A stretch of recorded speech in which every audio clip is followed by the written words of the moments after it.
In memory of the heroic agents who gave their lives to forces known and unknown for the protection and greater knowledge of all humankind, we honor their sacrifice. Any names here I might recognize?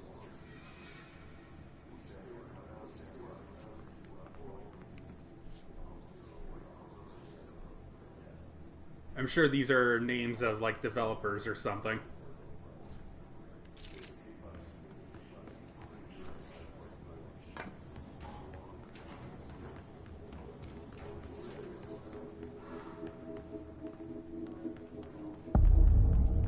Medical wing.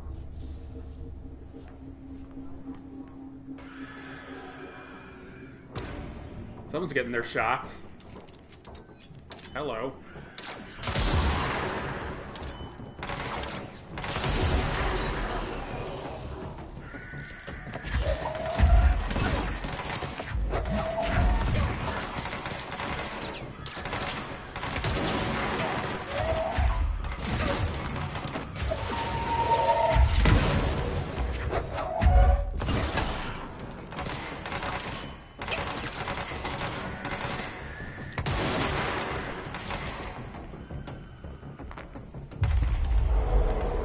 Hey, help me out. Give a gal a hand.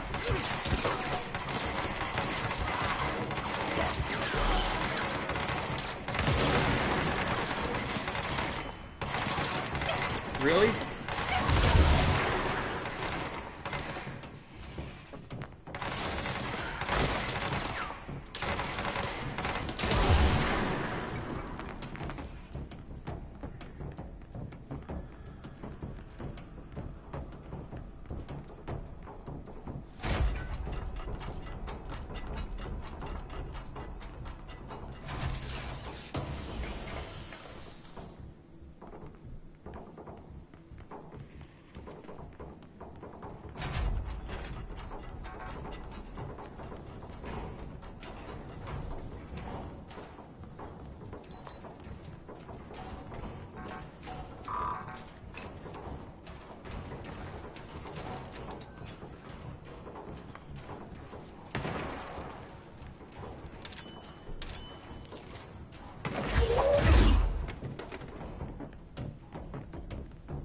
Oh, the fungus is back.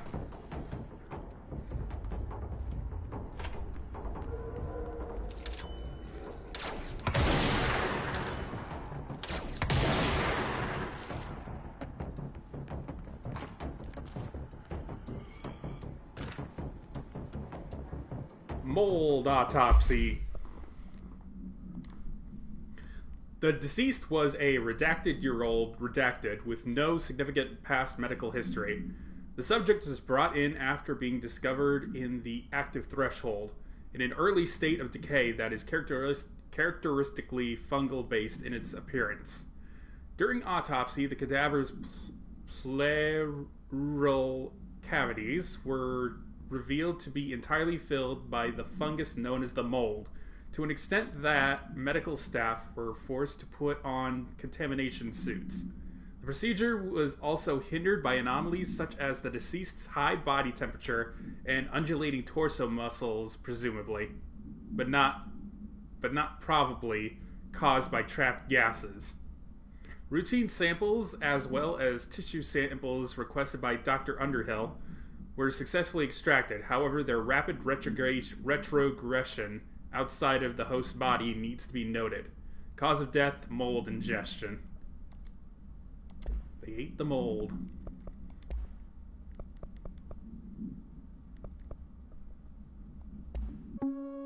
Reminder. This week, any documents that suddenly appear pink, light red, or any shade in between must be incinerated immediately. Failure to do so will result in termination and possible bodily harm. Thank you for your attention.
Ow! Ew!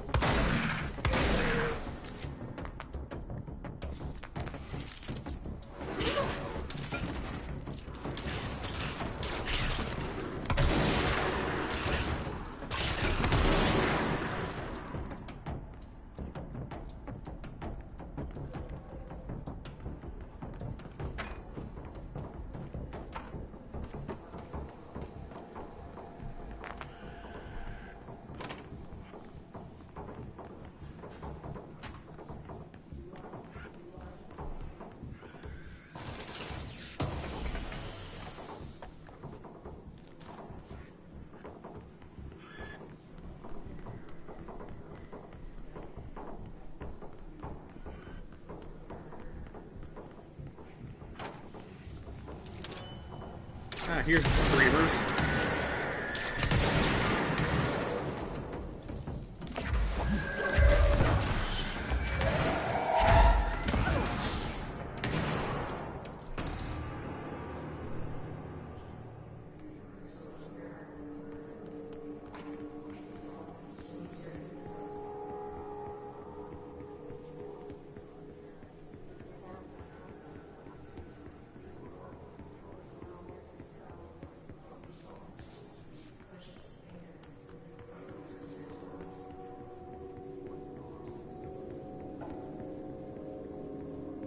Anything in here?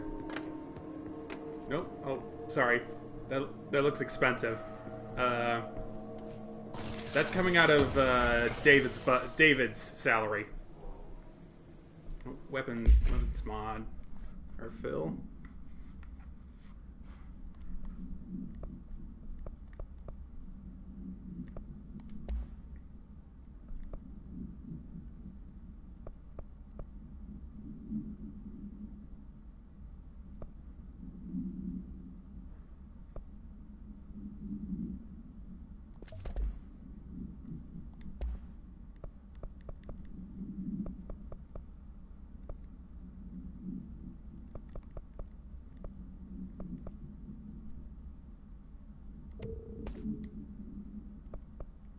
I think I could start deleting level 2 mods.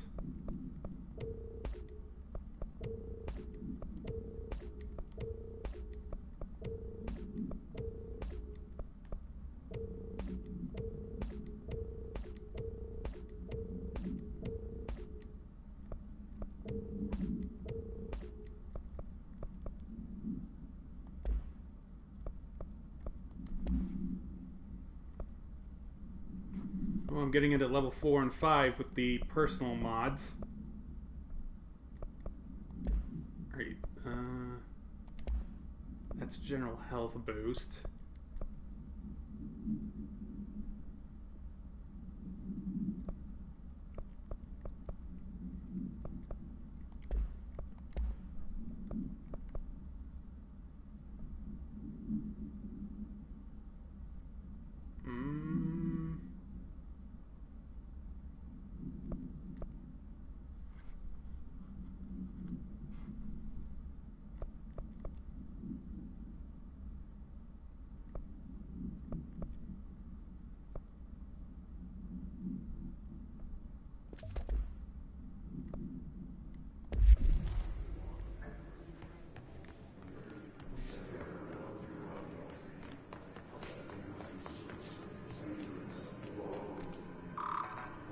Can't go through there quite yet.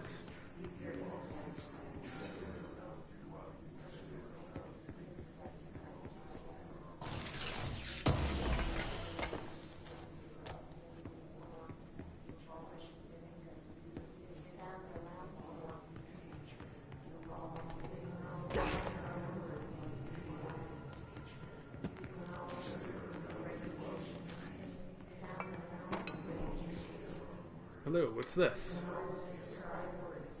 P6 is what the Bureau calls Dylan. His cell's been breached. Has the Hiss found him? Are you there with him? Can you protect him?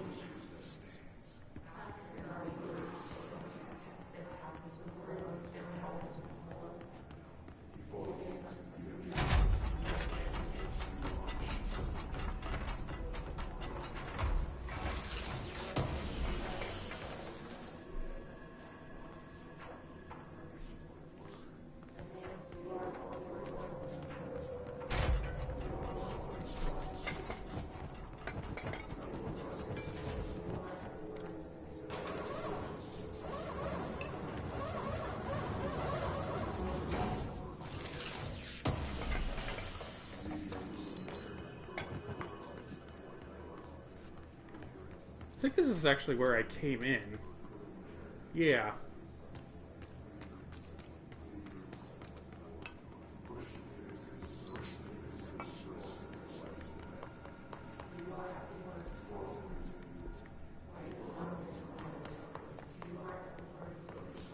Panopticon.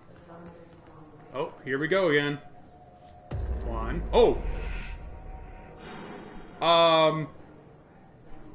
Hi. Hello. Jeez. 2. 3. Oh boy.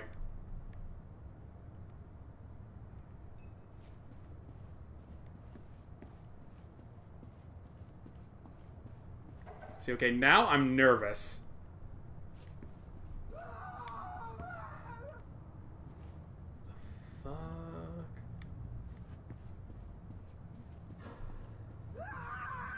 Oh! Huh.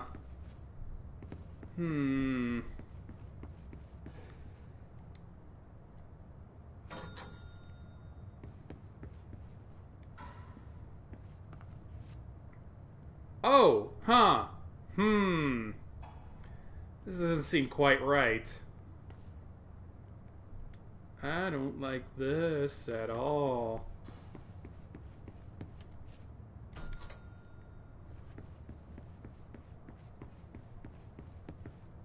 Right, this place is right side up.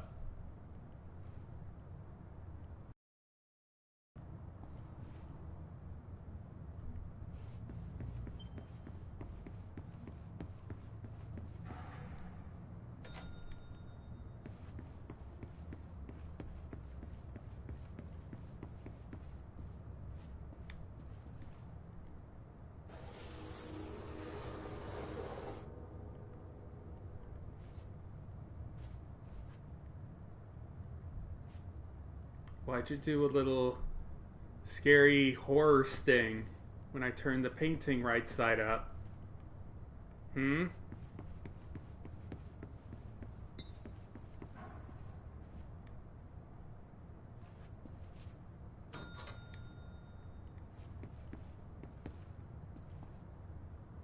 Oh, okay. It turned this room right side up. And it gave me the key.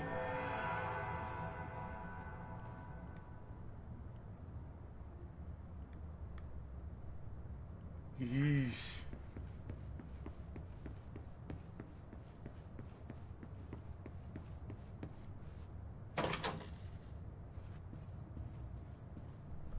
Dylan.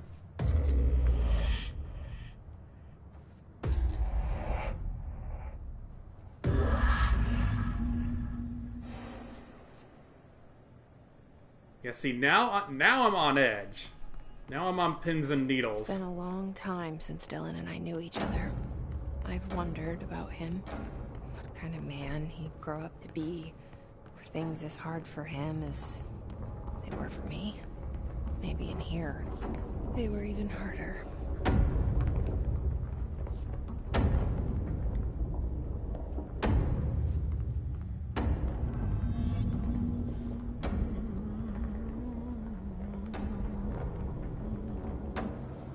Oh, he's humming to himself. That's, That's, not a good sign. Hello. Is there something I can help you with? I'm Jessie, the new director. I need to get inside. New director? Right. Well, okay. Hello, I'm Frederick Langston, the Panopticon supervisor. It's not the best time for a tour. We have hiss everywhere, numerous cell breaches, and system failures across the board, but you're the director, so here we go. Founded by Zachariah Trench, the Panopticon is our state-of-the-art repository for all altered items. I don't have time for this. Power and... I was told Dylan Faden was kept here. Can you help me find him? Faden? Sure. Darling wanted him somewhere secure and isolated away from people. He's in the maximum security cells, upper level. But there's currently a pressing matter, ma'am. We've got an object of power loose in there. It's wrecking the place. The Benikoff TV, it's a real doozy. Salvador took a team in to handle it, but no one's heard from them for hours. This is a Category 5 OOP we're talking about, and if we don't contain it soon, it will tear the Panopticon apart. And we don't want all those altered items getting loose, ma'am. No, trust me. Dylan's in there. Open the door, Langston. I'll handle it. If you say so. I usually tell first-timers not to touch anything, so, just do that. Here, I'll get the door for you. And please, ma'am, call me Fred. Thanks, Langston.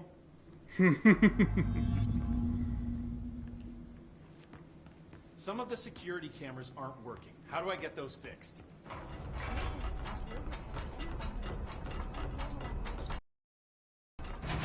Oh, yeah, that makes sense.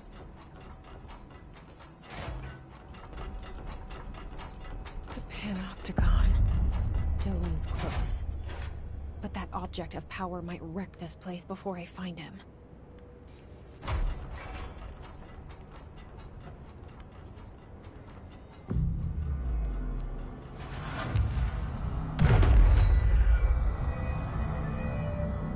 Is it really a good idea to set up a fast travel point inside an area you're supposed to be trying to keep, well, secure?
Letterbox?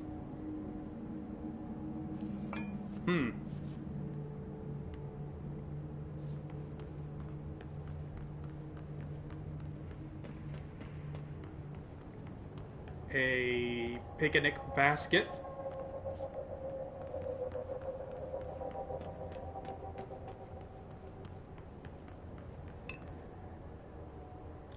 Floor fan.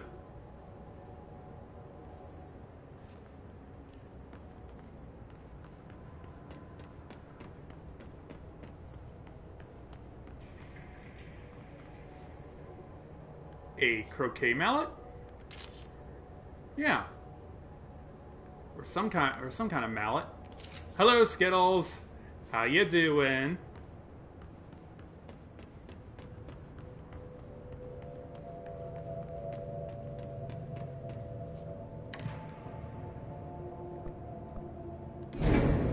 Something went wrong with the Bureau's plan to make Dylan the next director. Marshall made it sound like it was all Dylan's fault, but how much of it was what the Bureau did to him? I don't think she's telling me everything. This is Control. This is like an SCP kind of game where you're wandering around a facility where they're trying to contain like supernatural. Oh, yeah, stuff like that. They're trying to contain supernatural artifacts and stuff. And stuff started getting loose.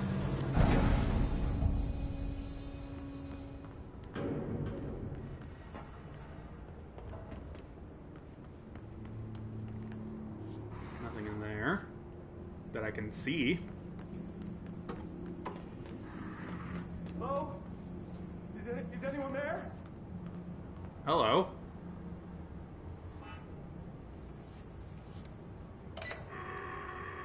Who are What you? are you doing in there? Oh, thank God! Look, someone has to watch this object at all times, or it deviates. My shifter blades have never showed up. Can you help me? Damn. I can't. I'm sorry. There's an emergency. I'll come back. I promise. Okay, okay, just don't forget. I can't stare at this thing much longer. Ooh. Fridge duty. Oh, that poor guy.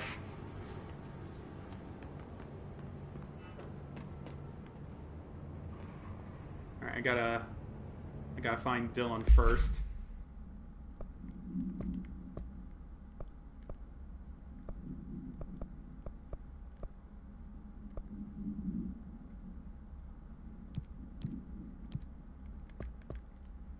Loadout. Did I get something new? Oh, right, mods.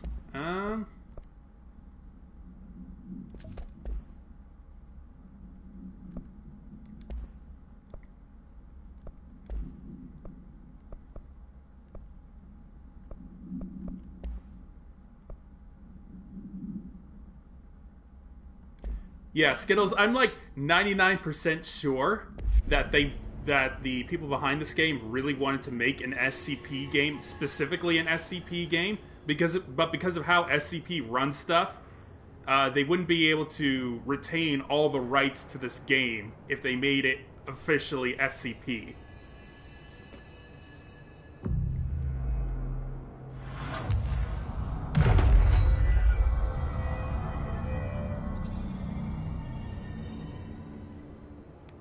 So instead of the Secure, Contain, and Protect Foundation, it is the Federal Bureau of Control.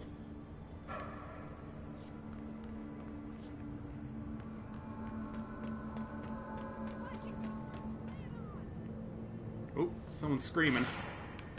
Someone's shooting! Oh.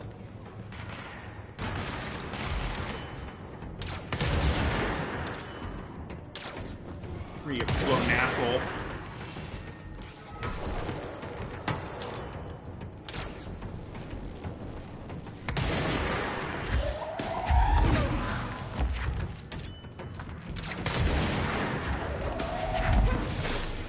Yep. Oh!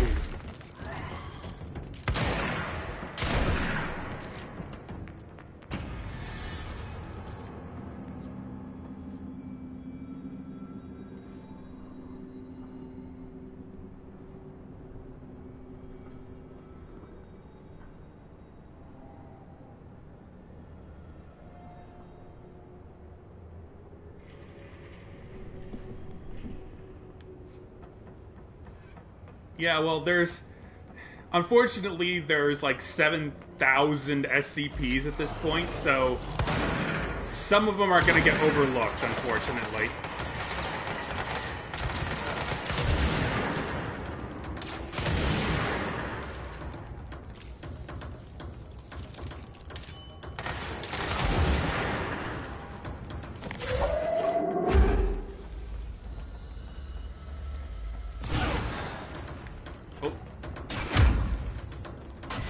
Over the edge you go. Come on, go. Go. Damn it. Oh, now he goes over the edge.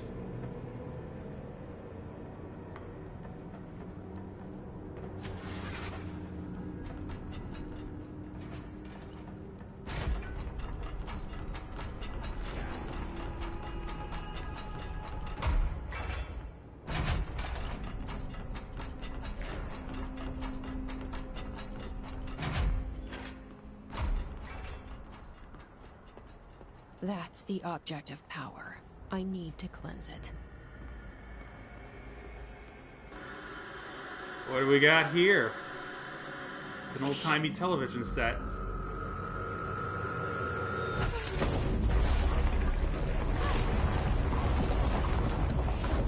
Thou art the art thy! Stick your hand in the TV! Do it, do it, do it!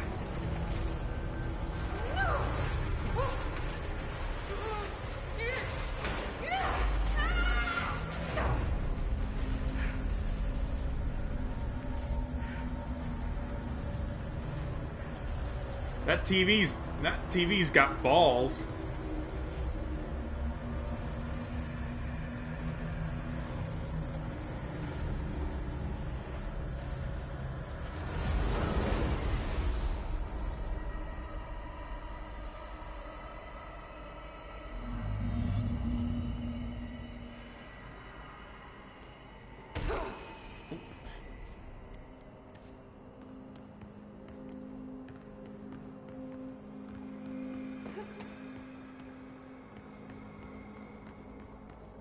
Loving this architecture you got here.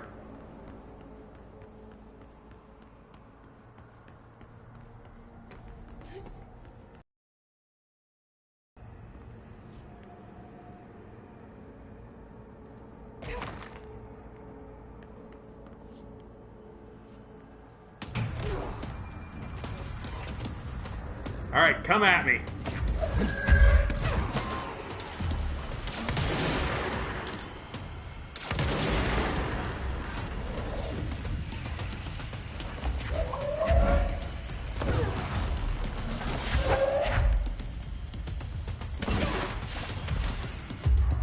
Hey, do me a favor, man.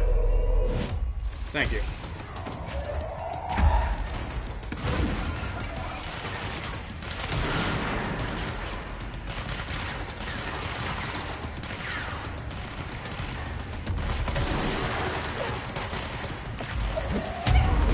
Oh, shoot.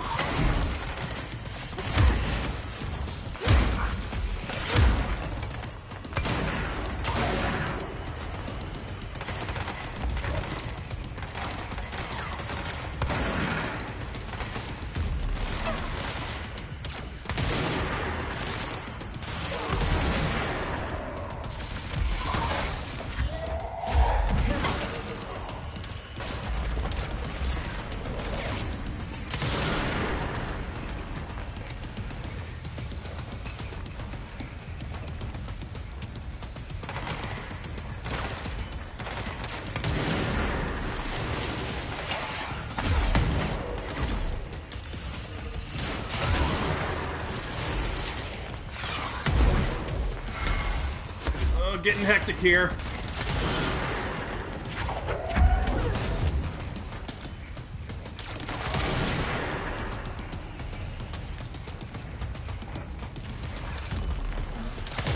Alright, Salvador, you need to heck off.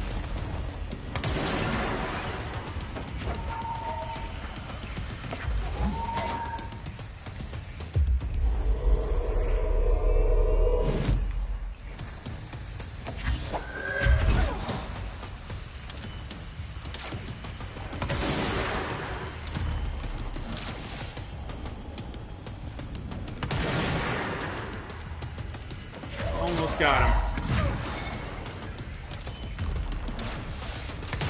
Yeah, there we go. That thing was Salvador then.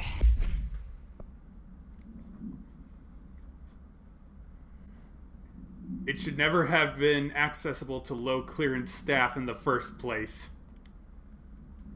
Not a whole lot of stuff here should be, to be honest. Head of security. His team didn't stand a chance against the Hiss. No one here does. Exactly my point.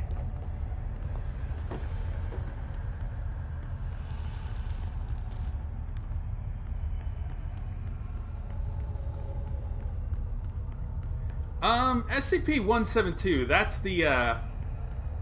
the peanut, right?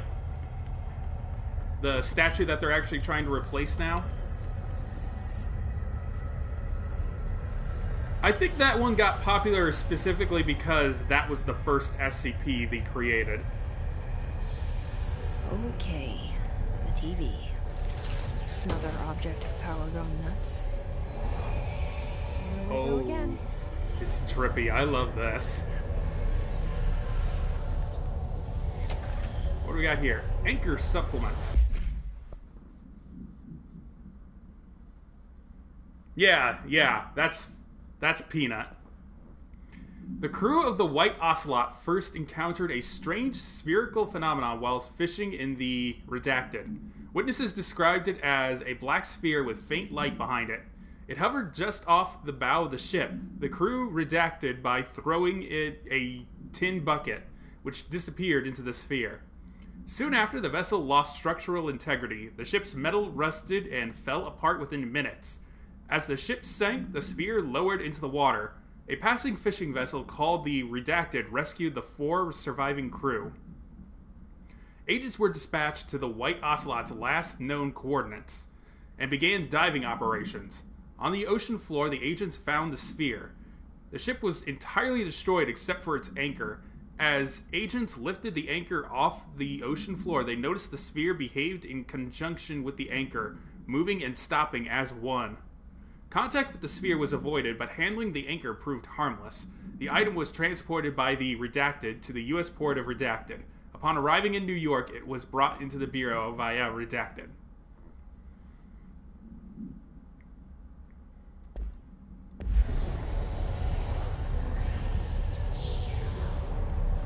Alright, stick your hand in the TV, girl.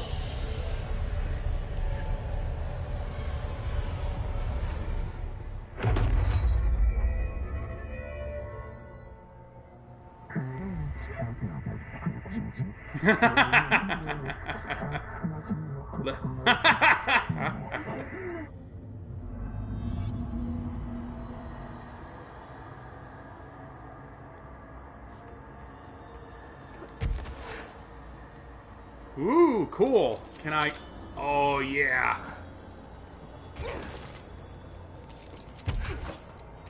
Unfortunately, I can't really...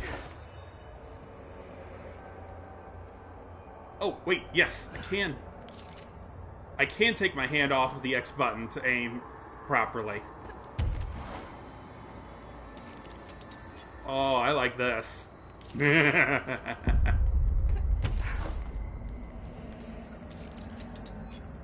Alright, my favorite SCP is actually 3007. That's the World of Two Authors. World of Two Artists.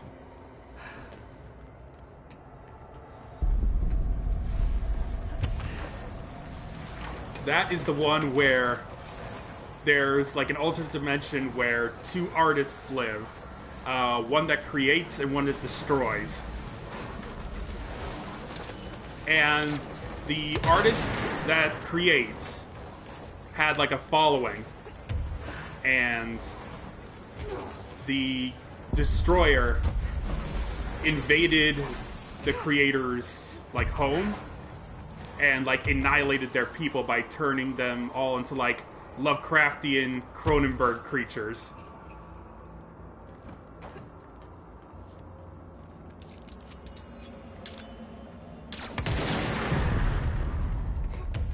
And the only reason we know about it is because like artists can like see into this other dimension and like see the ruins of this great city where the creators took their last stand against the destroyers.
Okay, dealt with the TV.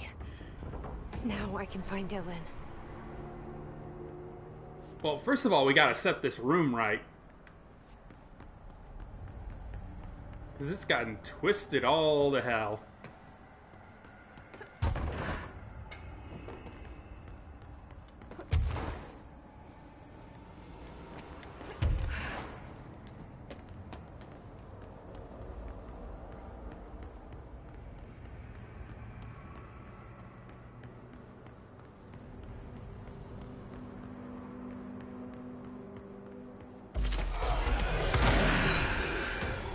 Hi, boys. I can do that, too.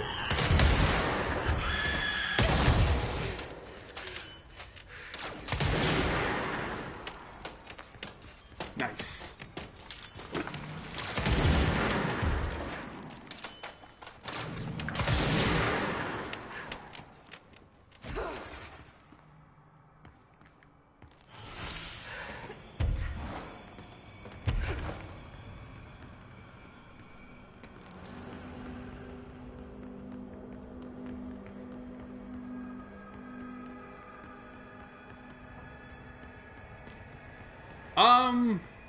Yeah, there's not a whole ton of enemy variety.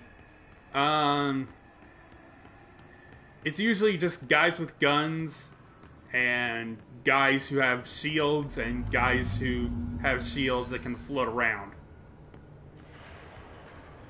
Like, there are a lot of bigger enemies, but they've been like boss fights rather than like regular enemies.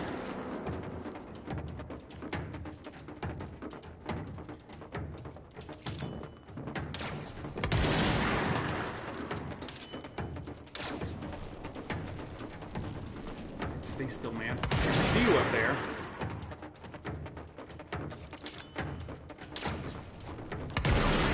There we go. Did I get him? I think I got him.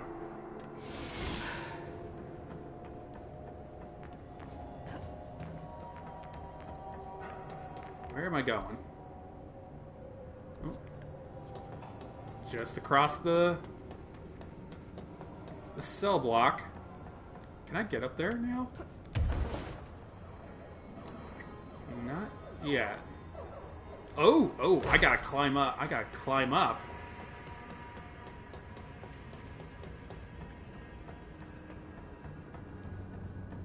Like this. Oh, nope. Oh, no.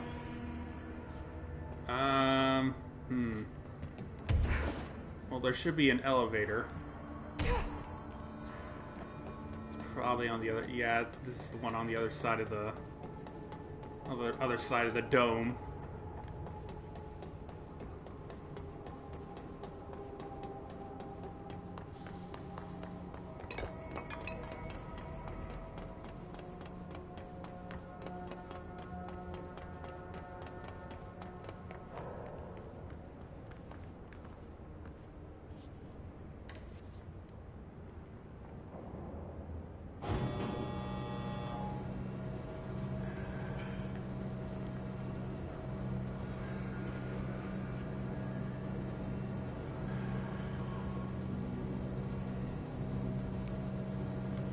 Where's my elevator?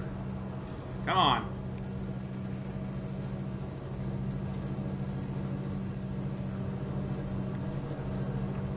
Like watching a snake try to eat a watermelon.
You chill out there, man.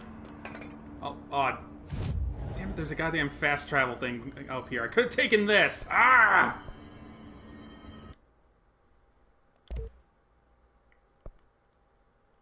Can I buy... Yeah, I can. Yeah, I'll buy the charge. I'll give that a shot.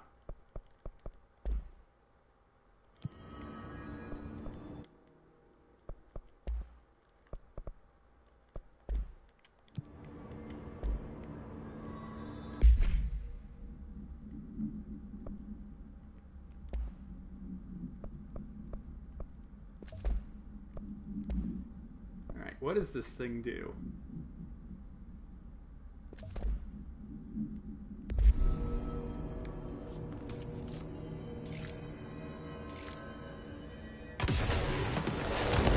Ooh!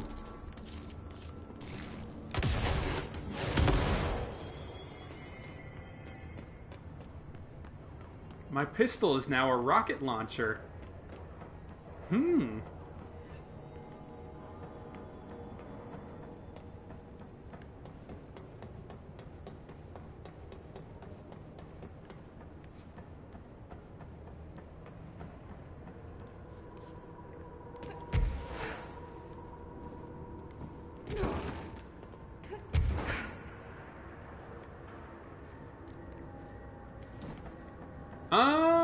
Metroid? I don't know about Metroid.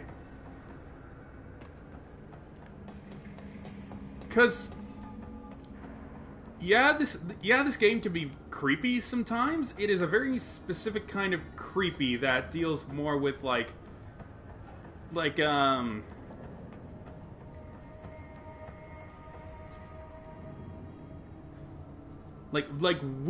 weird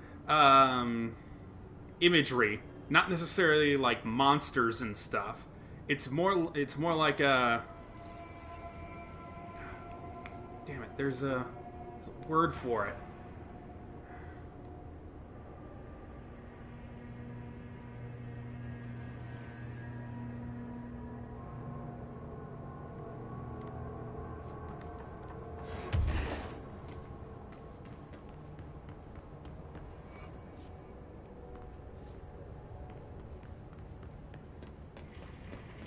Shit, that's gonna be bugging me for a while now.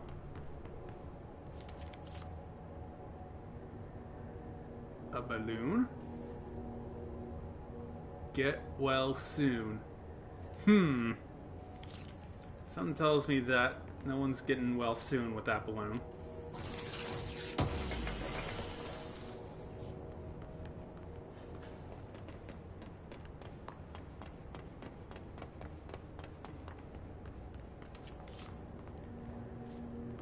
Water cooler.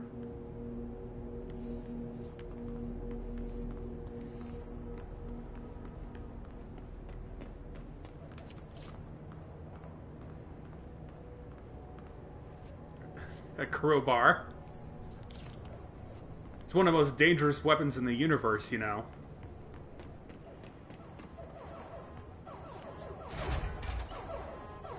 Dylan. He's so close.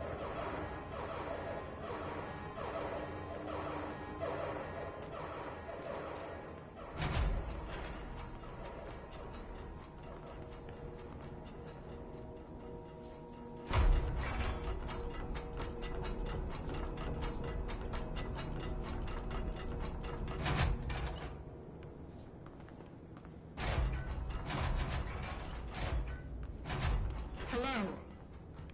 Pope? Can you hear me? Hello? Jesse. Yes, I can hear you. How do I talk to you?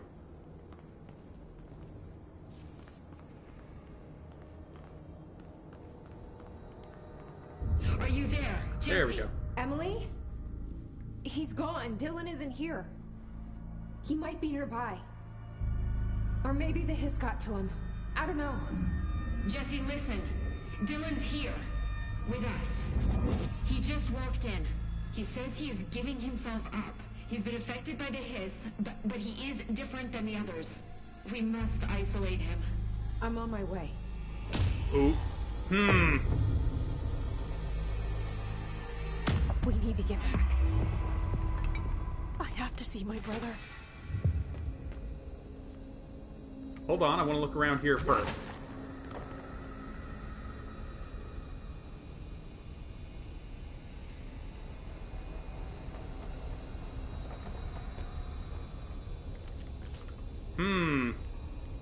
He thinks this boy might be obsessed or something.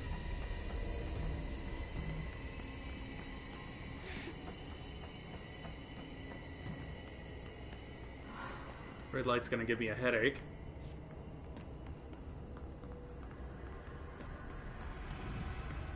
there a fast travel point in here? Maybe?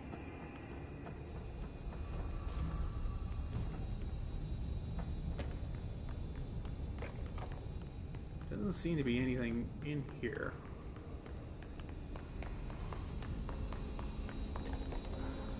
Oh, wait a minute. Alright, I won't take up too much of your time today, Dylan. Like I said, I want to talk about Jessie, your sister. What about her? I just want to get your perspective. What do you think of her? What kind of person is she? That sort of thing. I adored my sister. When I was little, I mean, back in Ordinary. And you don't anymore? When I first got here, sure. I'd always hoped she'd come too. Find me, to take me home. We went everywhere together. Why should this be any different? Casper said she could come too, to the Bureau, if she wanted to. But she never did. Why do you think that is? Because she didn't care about me. Oh. She always wanted to be out on her own, seeing the world. She always said so. I guess she got what she wanted. Great. So, she wanted to see the world. Did she ever mention any place in particular? Questions around here, you know that. Any particular cities, towns, landmarks, anything like that? I don't remember. What about family and friends? Were you close with anyone living outside of Ordinary? I'm done with this. Tell Casper I want pizza for lunch today. Dylan, wait, we're not... End of session. Sensing a bit of resentment from Dylan. Of course, he got locked up in this place. Pretty much grew up here. Well, Jesse got to live free. Can't say I blame him for feeling a tad angry about the whole thing.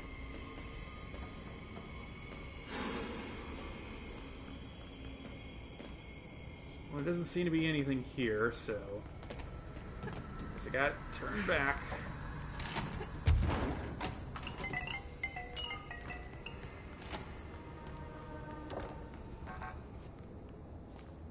Kidding me? I still can't open door 6. Any security files? Dylan Fade and observation. This should be enlightening. 9:30 a.m. Breakfast is brought. 11:54 a.m. Gets out of bed, uses toilet, returns to bed. 11:57 asks for television to be turned on. Staff do so. 12 p.m. Lunch is brought. Breakfast is removed. 12:02 eats lunch. 2:38 uses toilet. 4:03 begins talking to self. Recording speech is not possible due to noise from television. 4:07 becomes quiet, throws lunch tray at glass. 4:09 sedated, crew clean the cell. Television is turned off. 6:12 comes to, asks for television to be turned on. Staff refuse. 6:16 sleeps? Question mark? Television privileges were refused due to hostile behavior.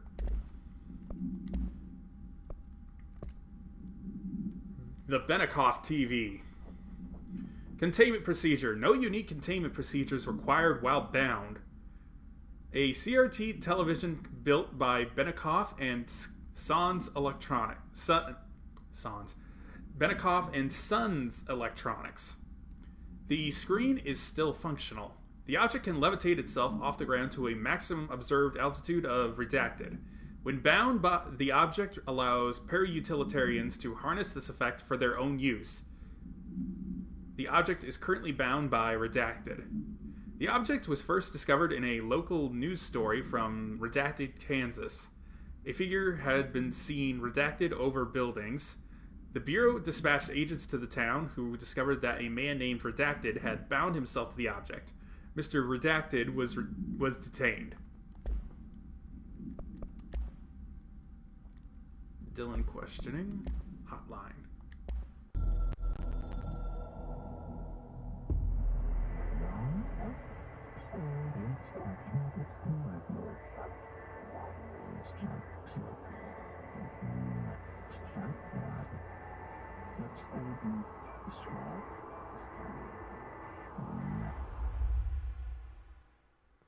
Thank you for telling me what I already know, creepy voices inside my head.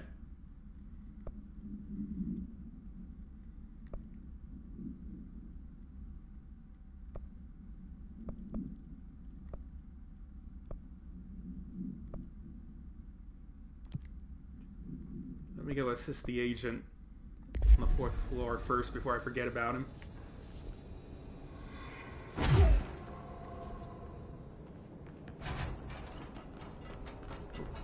There's a thing over there. And I can't get to it because it's in the locked room. Damn it.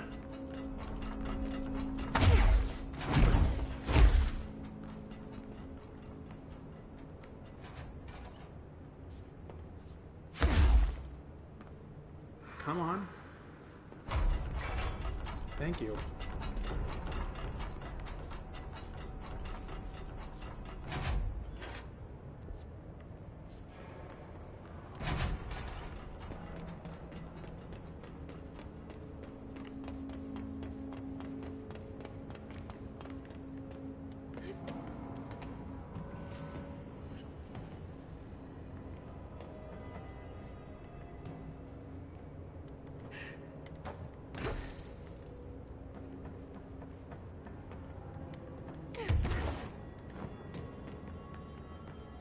Oh, it's a Christmas tree.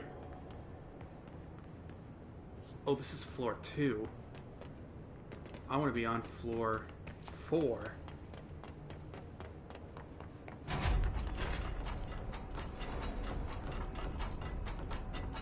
This is archives. Hang on, where the hell am I?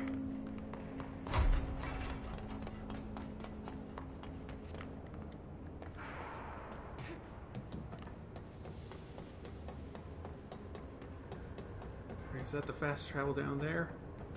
Let's see what it is. Oh, come on, guys.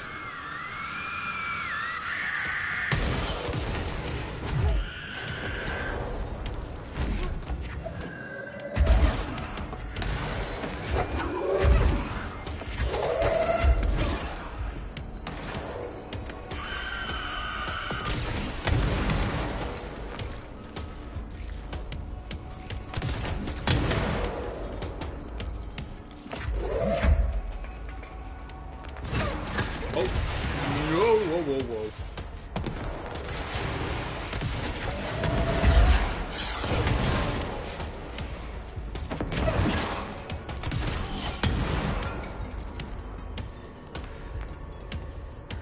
Alright, where are you?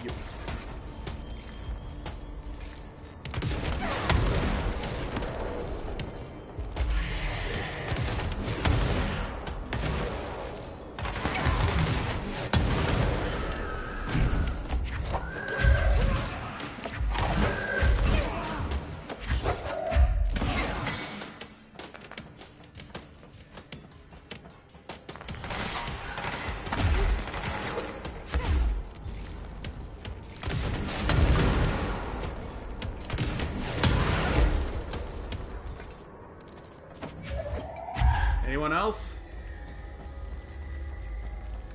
I've got a... It's a coffin. There's a name on it. It's yours. You're going in it.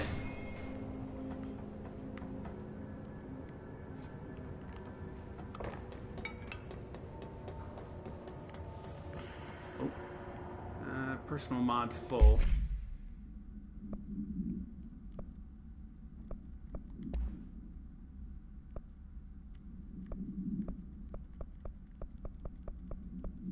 I'm going to start deleting level 2s.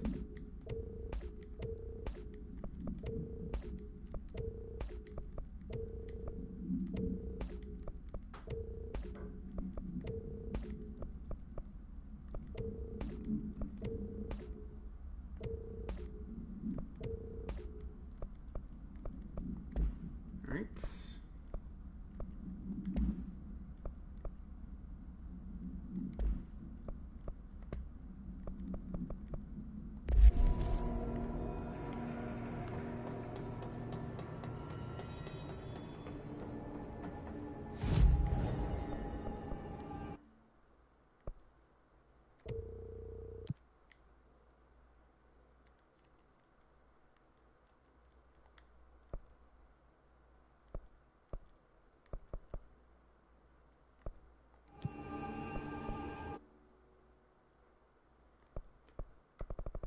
Alright, what can I get with levitate? Levitate duration. Ooh! A ground slam. I do like the sound of that.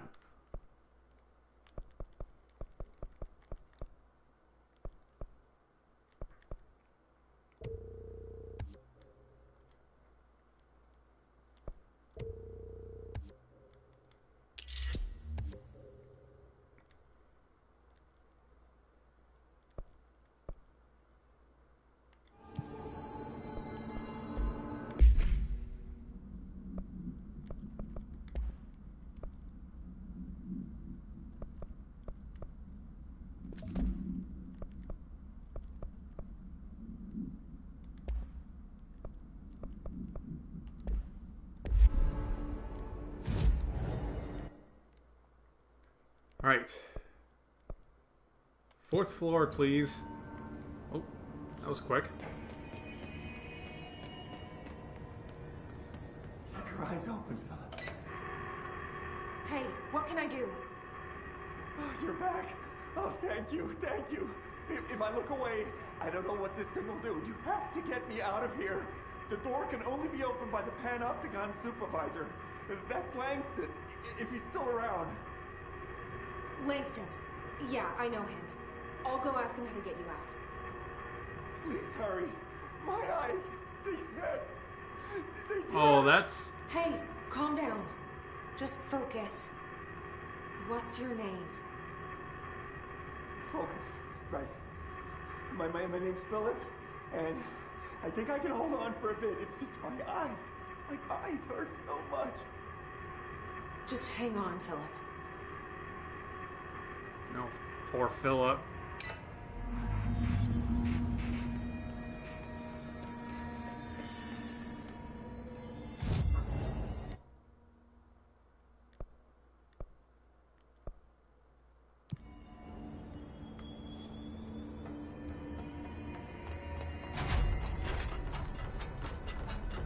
You guys didn't bring, like, checkers or anything, did you? Any active duty? There's someone named Philip up in a cell.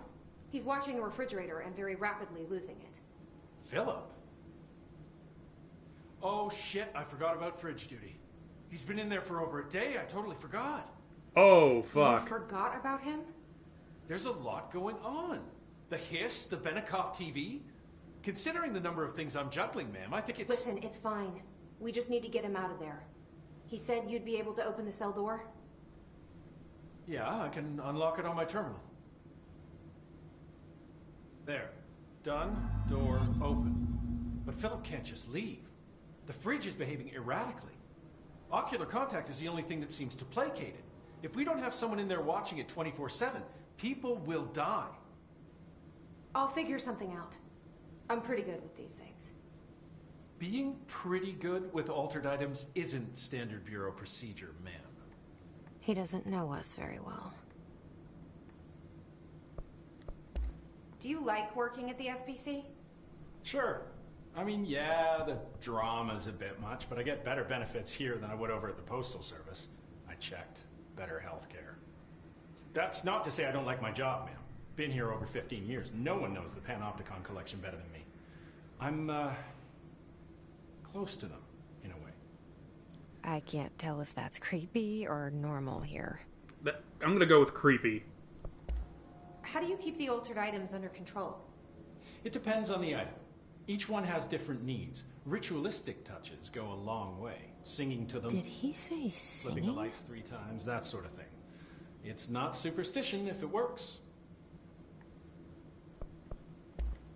What's the difference between objects of power and altered items? Think of them like storms. Objects of power are like tropical cyclones or hurricanes for the uneducated. They're big, rare, and scary. Of course, directors can just bind the OOP and become the eye of the storm.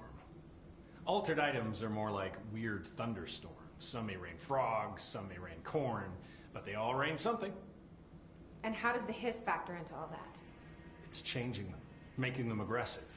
Now they're all raining, I don't know, knives. Knife rain. Nice metaphor. Did you work closely with Trench? Oh, he spent most of his time with Darling and all them. The inner circle. Not that I care.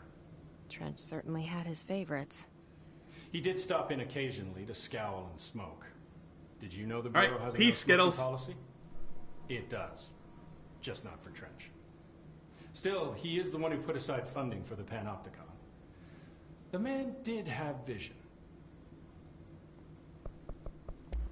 How did you get this job? Started as a junior agent because my uncle knew a guy. From there I got put on a desk until an accident left the containment sector severely understaffed. At which point I got bumped up to management. Put in a steady 8 hours a day for another 10 years and voila, supervisor. I just picked up a gun. Gun picked me.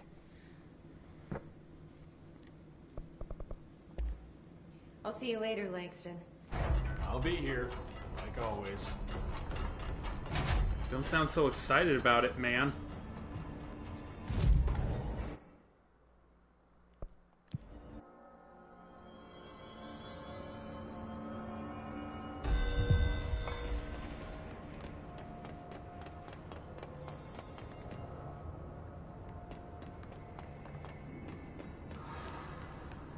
Hello? Jesse? I'm back. I'm coming in. Thank you. Oh, thank you, thank you. Jesse? The freak is doing something! Philip? Philip? Oh. Damn it. If I look away, it hurts me.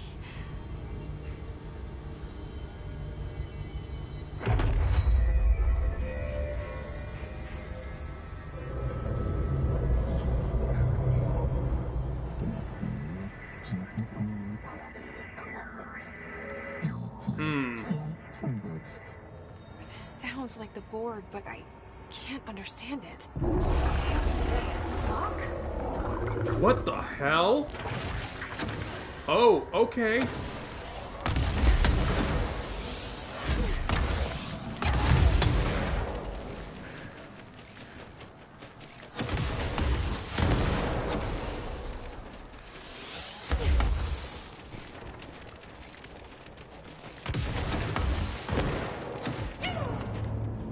Yeet!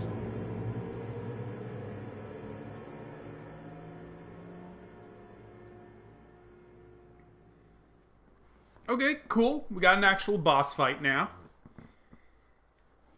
The big one-eyed worm thing.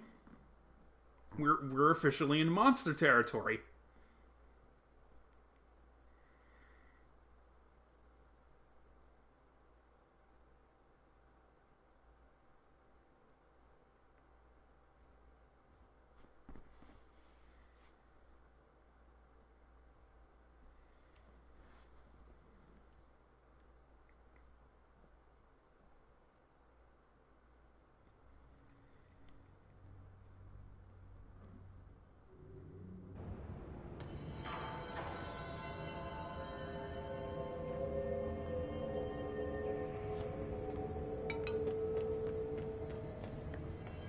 Hello?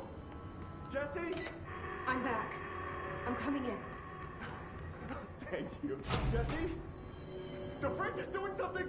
Philip? Philip?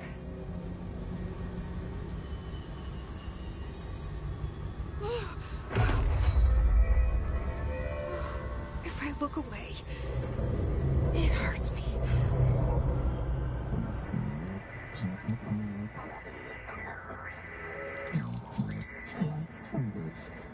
This sounds like the board, but I can't understand it.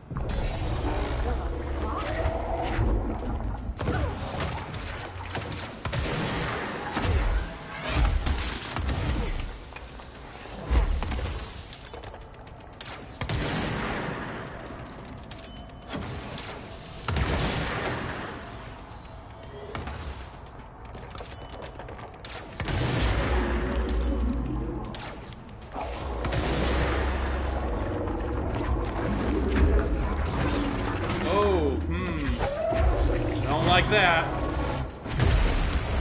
Nope.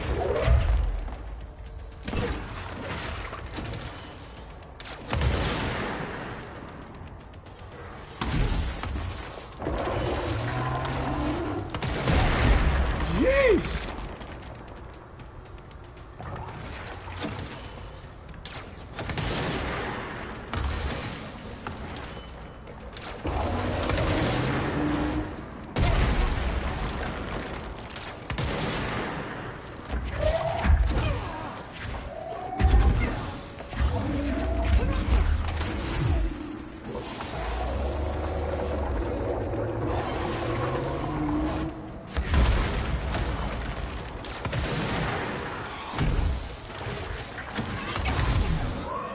Ah, damn it.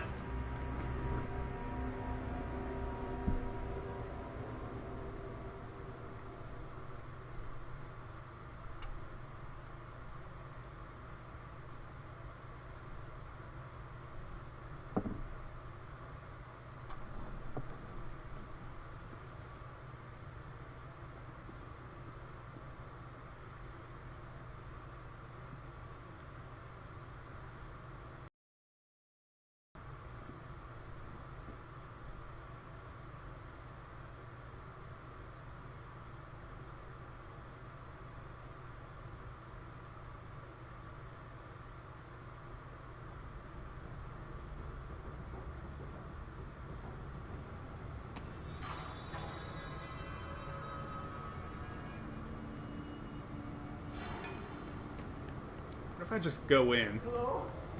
Jesse? Jesse? The fridge is doing something! Philip?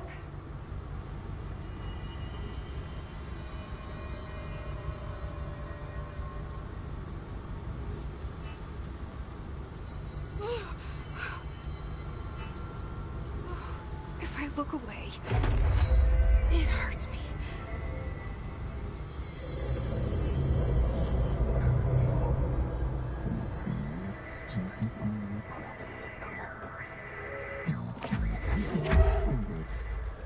This sounds like the board, but I can't understand it.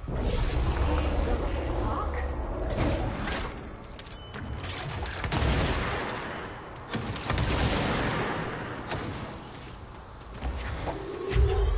Oh, cool, I can grab those.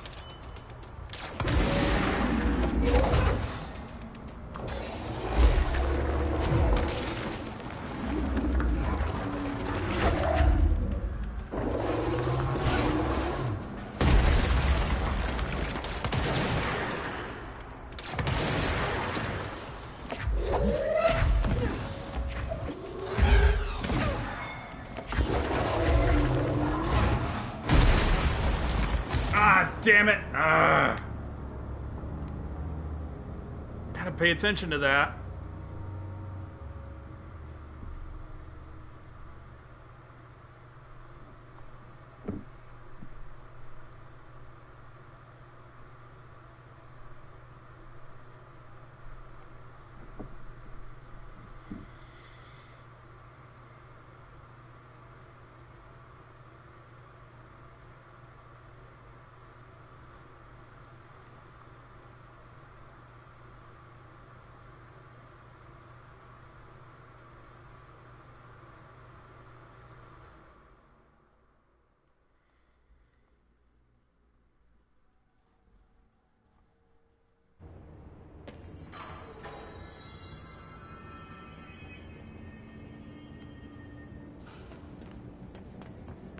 Hello? Jesse? The fridge is doing something! Philip?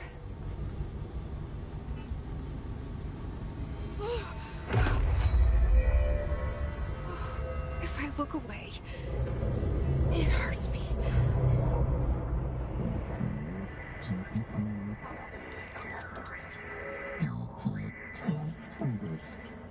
This sounds like the board, but I can't understand it. Fuck?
Yeah, go to hell.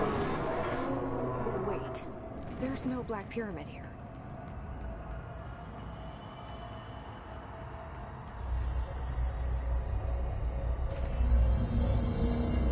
The fridge seems fixed. Did fighting that thing off change something?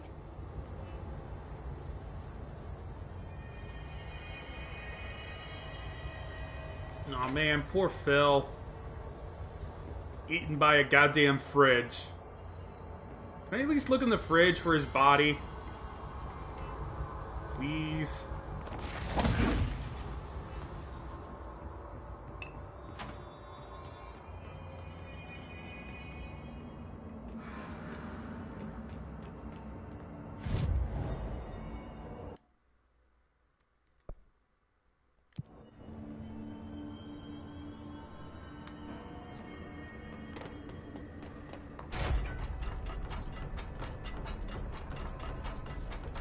Numerous cell breaches on every level.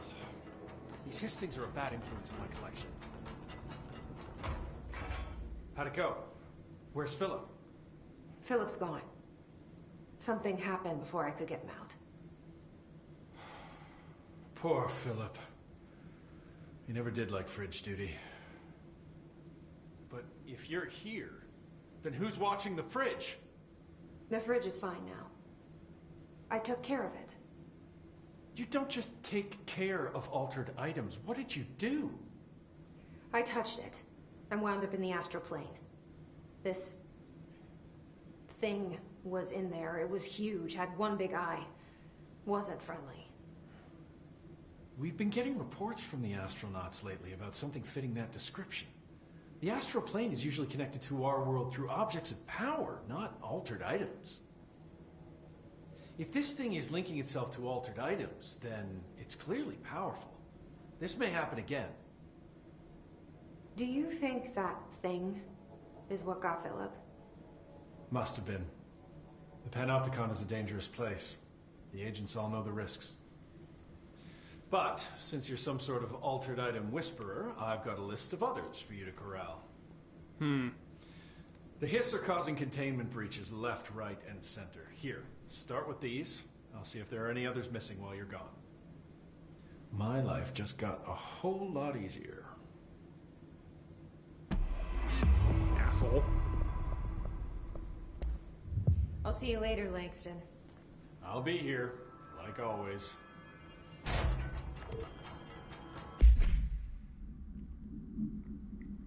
I don't know if I want to go back in there quite yet.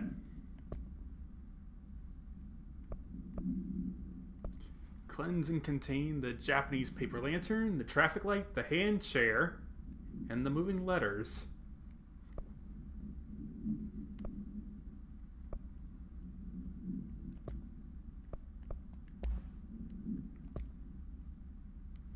Employee incident. Incident in question occurred on Redacted and was brought to HR department's attention by the internal security personnel who intervened. According to reports supported by security camera footage, Agent Filson entered the staff kitchen with the intention of consuming his private meal, a homemade sandwich cut diagonally and packed in a plastic container, but discovered the refrigerator had redacted his meal. Agent Filson began to kick the Bureau-owned appliance as he expressed his frustration in a loud and profane manner. The behavior caused multiple staff members present to become alarmed. Security was alerted soon after. Filson complied with security's commands to desist. Recommendation: Agent Filson was reprimanded and suspended for the remainder of the ongoing work week. The review committee recommends one non-mandatory counseling session. I wonder he doesn't like fridges.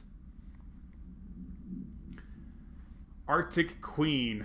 No unique procedures required. An Arctic Queen brand electric refrigerator model from the 1960s. No cooling functionality.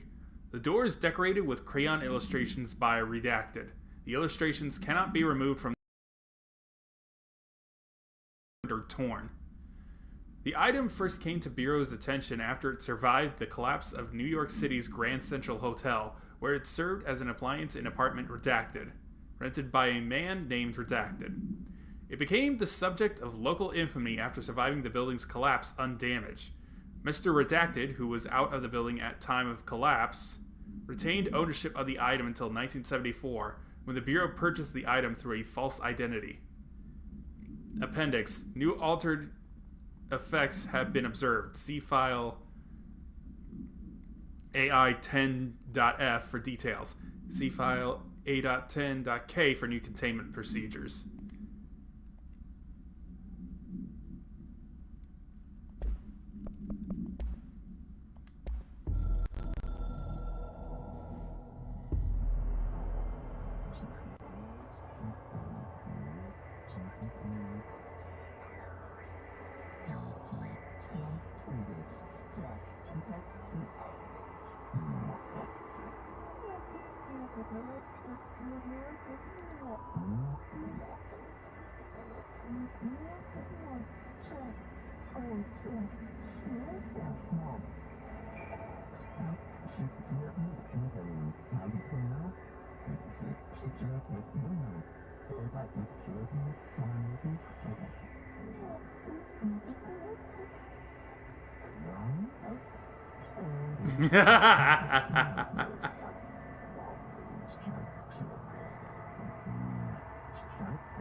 Okay. Well, I'm not interested in betraying you anytime soon, so there's no worry about that.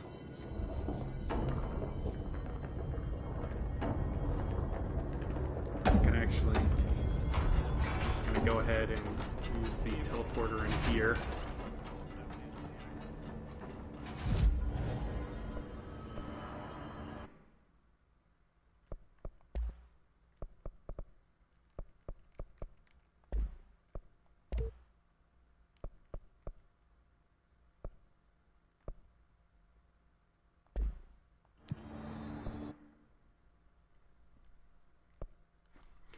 Alright, I got 3. I feel like I was after something. Yes, the shield rush.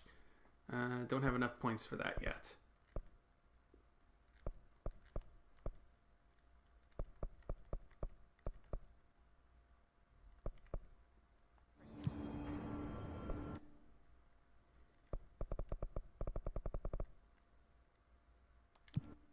Alright, back upstairs.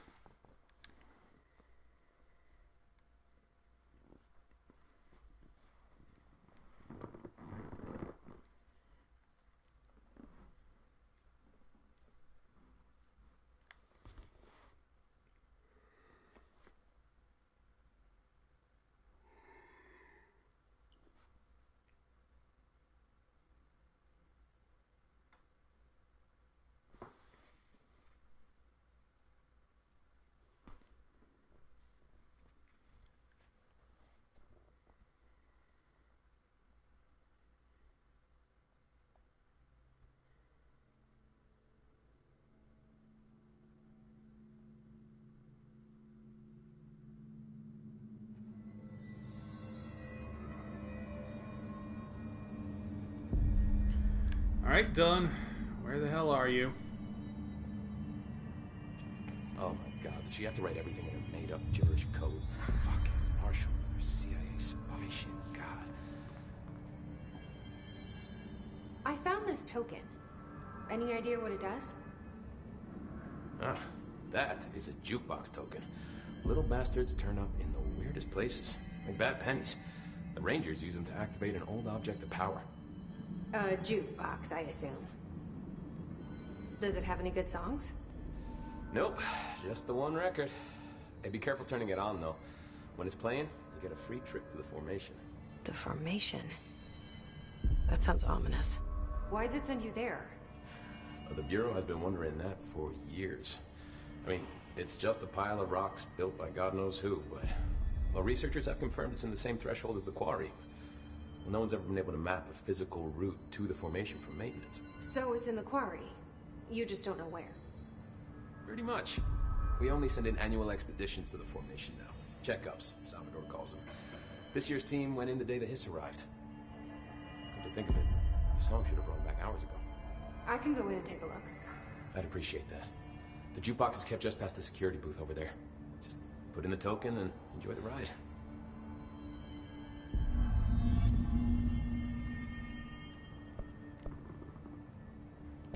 What's the deal with BlackRock? Oh, fuck. Don't get me started on BlackRock. You know, ever since research found out that it blocks paranatural stuff, they have just been parading dangerous materials in and out of the fucking quarry. Fucking lab coats, man. Love making my job harder. Sounds like there's some tension between departments. Still, at least the quarry's got a good view of the night sky. You know, me and Salvador used to have after-work beers down there. What do you know about Dr. Darling? About as much as anybody, I guess. Head of research, loves to hear himself talk. All of those science types absolutely do. He's been acting a little bit psycho recently. Although HR told me not to use that word, so... Everyone thinks finding Darling will lead us to the answers. But if he's completely lost it, then what help could he be? You're security, right? Do you work with Rangers? Not often. Rangers are specially trained in threshold reconnaissance and ground zero AWE response. Security is more interested in the dangers inside the Bureau. They must see some weird stuff out there. Oh yeah, definitely. You know, every week they are tackling things that were previously unknown to the human experience. Most Rangers, they retire due to cognitive collapse. I looked up the medical definition. Not fun. How does the Bureau handle thresholds? Handle might be a bit of an optimistic way to put it. Marshall sends her Rangers in to map them, check growth rates, locate epicenters, take samples, measure stuff, basically. Sounds like he's done his homework. Now, down in maintenance, thresholds are used just like any other tool. Lab coats mine black rock from one, maintenance siphons water from another. We use it for pretty much everything, except drinking. Why don't you drink it? Do I even want to know? Yeah, a lot of time we find these little chunks in it. It's pretty gross. I didn't want to know. What do you think of Marshall? Marshall? Marshall's a fucking badass. Rangers could not ask for a better leader. She's a little, you know, intense, but given the stuff she's seen, I'm not surprised. She does have a bad habit of disappearing, though. Where does she go? Last time she vanished, I did some digging into the security logs. I found camera footage of her entering the quarry. She was down there alone for days. Now, typically that's not allowed, but Marshall is kind of above the rules. I wonder what she finds so interesting in the quarry.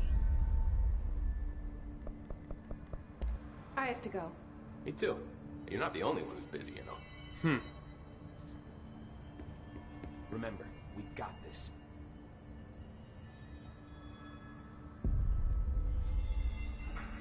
Welcome back. I don't think I ever told you this, but I was actually on the path to being a ranger once. Did the whole boot camp thing.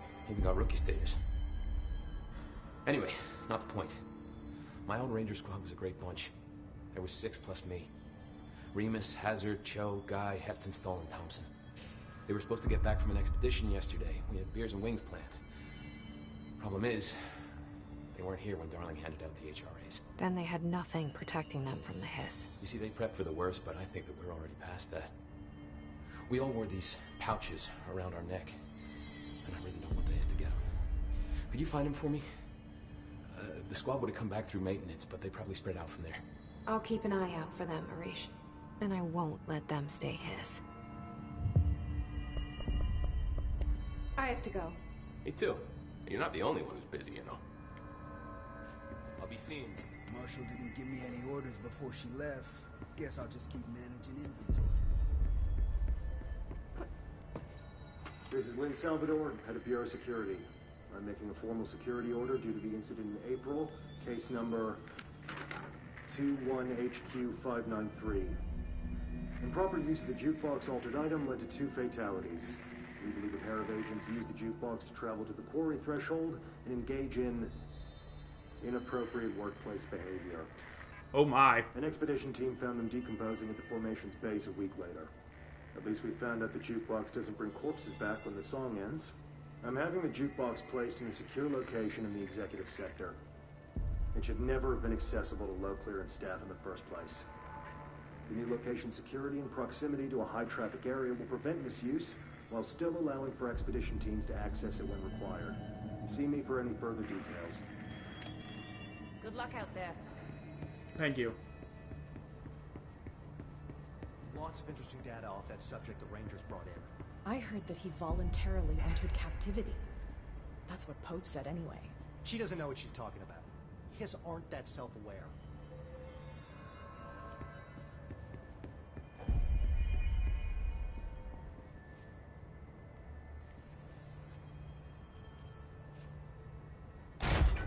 At least people look happy.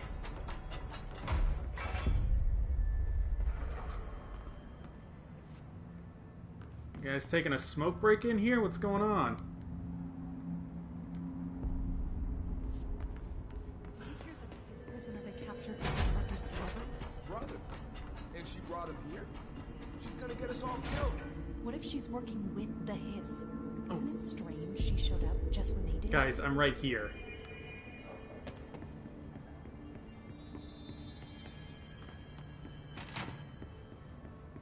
The resonance emitted from the HRAs is purely antithetical to every variant of the Hiss signal I can arrange.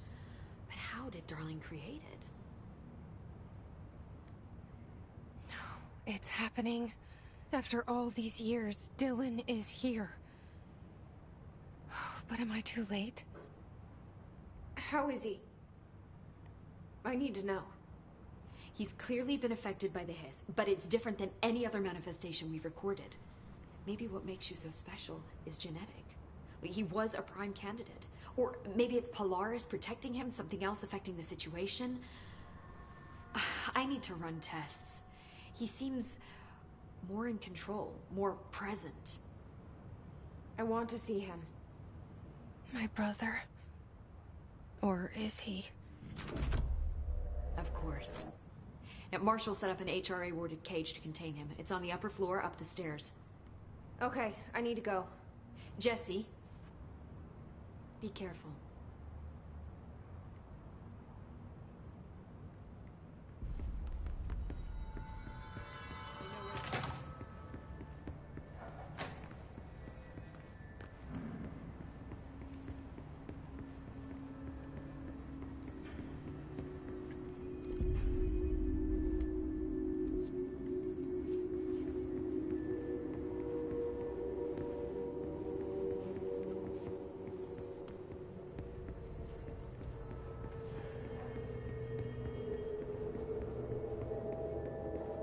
Did you see that Hiss they marched through here? Why the fuck didn't we put a bullet in that thing's head? I heard it's the director's brother. Would you shoot your brother? That's no one's brother anymore. He's the enemy, plain and simple.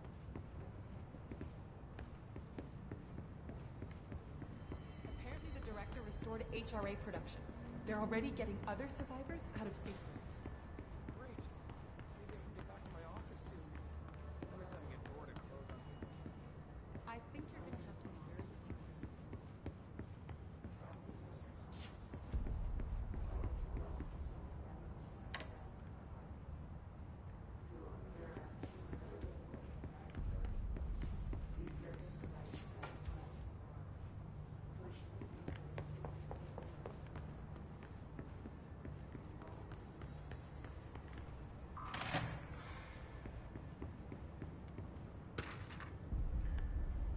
Para-utility. Objects of power are unique in their capacity to grant certain individuals paranatural abilities. We call these individuals para-utilitarians. The potency of these abilities depends on the para-utilitarian.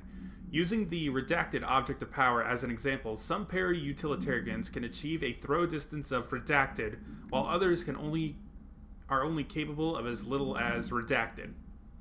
What exactly determines an individual's paranatural competence is unknown, but it is largely believed that some redacted exist within the body and that, like all muscles, it can be exercised.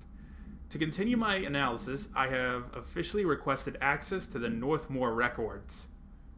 Considering he is one of the most accomplished para-utilitarians the Bureau has ever seen, Dr. Darling is still considering this request. Wait.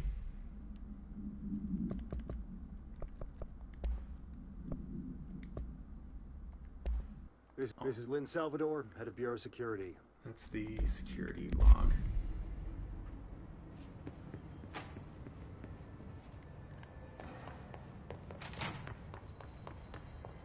Alright, where am I looking for this thing? Just when we thought things were stabilizing, Marshall abandons us. What do you know about this Arish guy? I heard some rangers saying you saved them in maintenance. They were attacked by hiss. In here? No, this is my office.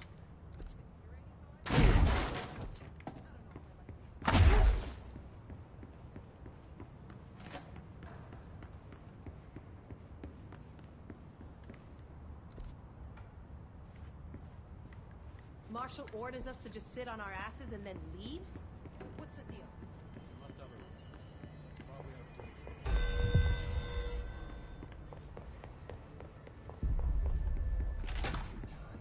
Oh, here we go. Happiness comes. You are a worm through time. The thunders home distorts you. Happiness comes. White pearls, but yellow and red in the eye. Through a mirror inverted is made right. Leave your insides by the door. Push the fingers through the surface into the way. You've always been a near youth. Walks to patrol. We stand around you while you dream. You can almost hear our words, but you forget. Through time, the thunders home distorts you. Happiness comes. You are a worm through time. Shit. The thunders home distorts you. That's Happiness Dylan. comes. White pearls, Can but you hear yellow me? and red in the eye. Oh, come on, Dylan. I'm here. I found you. Into the way. You've always been a near youth. Walks to patrol. Do you know who I am? Oh, you know me. Say it. Talking in the third person. Always a good sign. Do you know who you are? Not Dylan. Trench and Darling made sure of that. I'm P6. P6. But I'm better now. The hiss made me better. Push the fingers through the surface into the wet. You've always been the new you. You want this Can to you be stop true. that? Please? Not exactly the reunion I'd hoped for. It Shoot him feels now. good to say those words. I want to say them. They sound good. They make me feel good. Don't you want to say them too? No. Fuck off, no. You need to help me get this thing out of his head. If he is still in there, if there is anything left, you have to help me. You came in through the hole in you. We let you in. You've always been here. The only true. A copy of a copy of a copy of a copy. Stop it! Orange peel. Shit. Shit. He can see you. This is not safe. We found Polaris together with my sister when we were very small. In Ordinary. In the desert, through the door opened up by the slide projector. But she didn't help when Trench took me away. She didn't give me any powers. All the powers are my own powers. She didn't help when they locked me up for years. After the song time for applause, we build you till nothing remains. The air cracks and the truth will emerge out of you. You are home. The Bureau brought the slide projector back here with me. And the Bureau did what the Bureau does. They used it. And they found... They opened the door up to the hiss. That's the only thing I can thank them for. There. There it is. We stopped the Altered World event in Ordinary when we shut down the slide projector. And now the projector's here. An earworm is a tune you can't stop humming in a dream. Baby, baby, baby. Just plastic. So safe. Nothing to worry about. Funny. I welcomed the hiss. I let it in.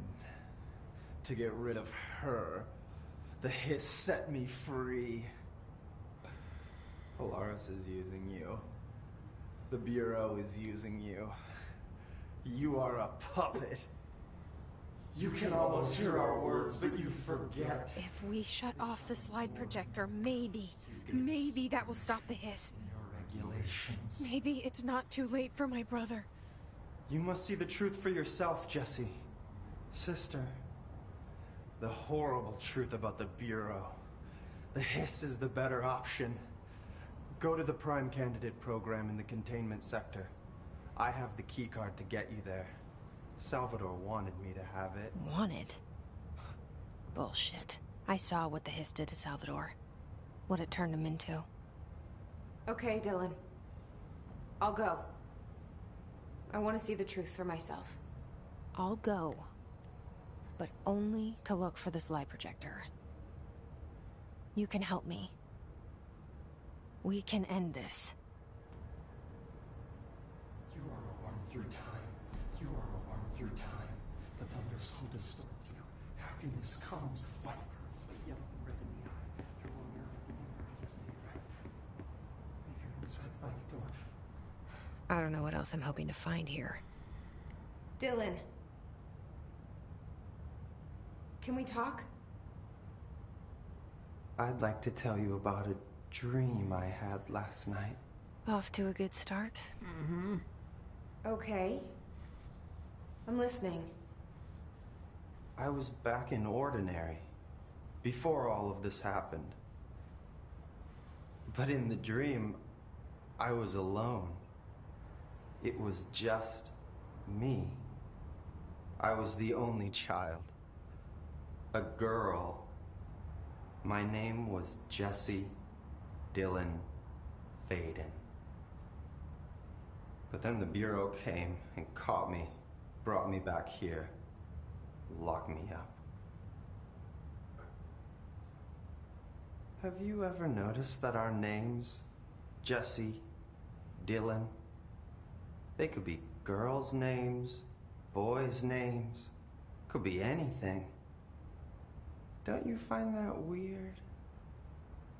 I find that weird. Sure. What the hell was that? Is he trying to mess with me? You are a worm through time. The thunders home distorts you. Happiness.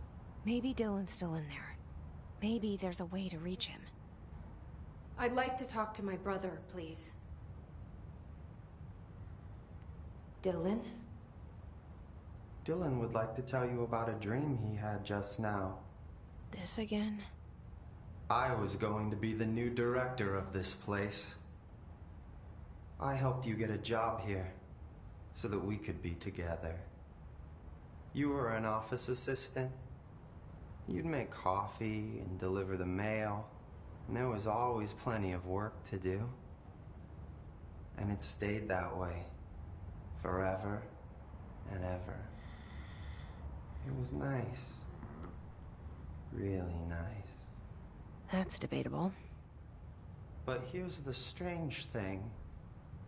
The dream shifted, and none of it was real anymore. It was a game. We were in a game, and it was a fucking boring game. But you couldn't stop playing. And then it shifted again. Or maybe it was another dream already. Or maybe I'm just confusing them. But in this other dream, it was more like a musical. This is an ordinary song about an ordinary girl from an ordinary town. It's the ordinary story. She worked an ordinary job in an ordinary office. You stop that. Something. And that's all I can remember of that dream. Maybe that's for the best. You are worn through time. He's got more? Oh Maybe my I can god. learn more about the hiss from him. Can we talk? I just had an interesting dream. No. Shit. That's fascinating, but let's talk about the hiss for a change, yeah? This dream was about the hiss. Best I'm gonna get. In my dream, the hiss had broken free of this prison, this house. I'd set it free.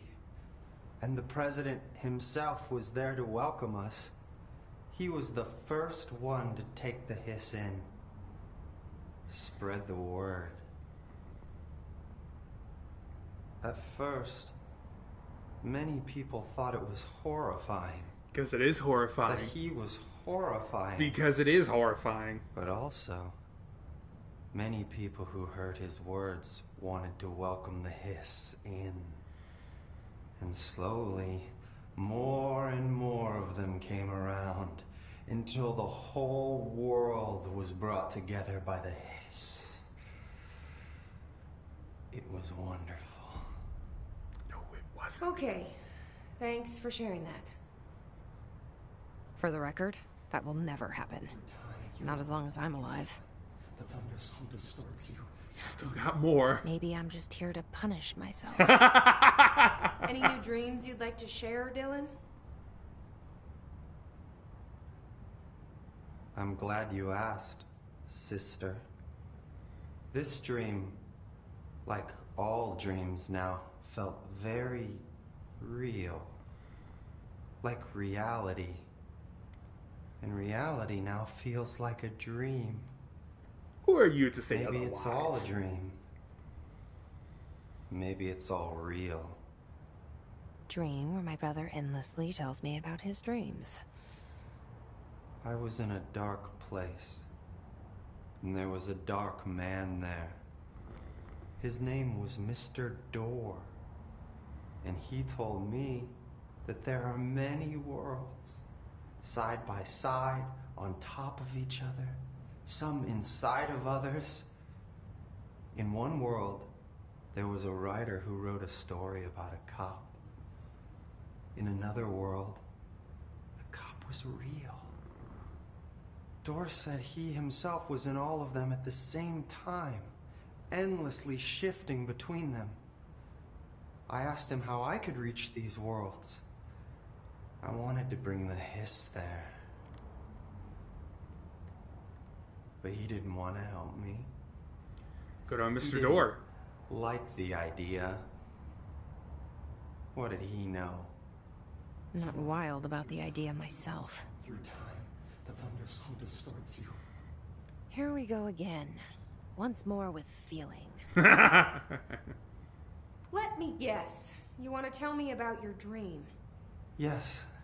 Yes. In fact, I'm having a dream right now. Oh. That's new.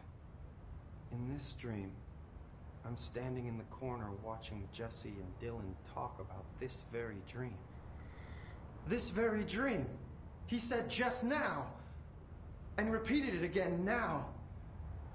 I'm standing there and watching, and that's all I can do. It's as if I'm trapped there. And that's all I have to say about that dream. Okay, Dylan. That's good. Is he still in there? Or is this the hiss playing mind games? I don't know.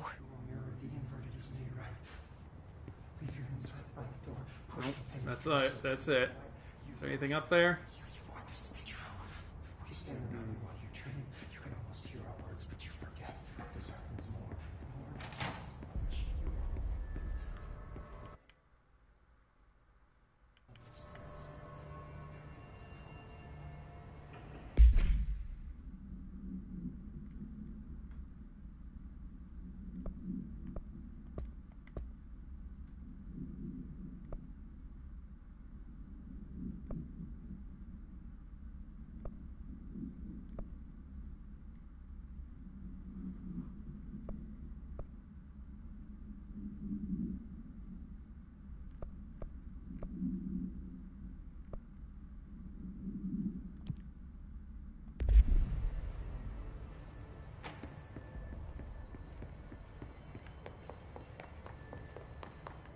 endangering us by bringing a hiss in. If Trench was still around, he'd have stopped this. Please. Trench was part of the same shadowy group that are responsible for every disaster this country's ever seen. Zachariah Trench was a national hero. Keep your conspiracy nonsense to yourself.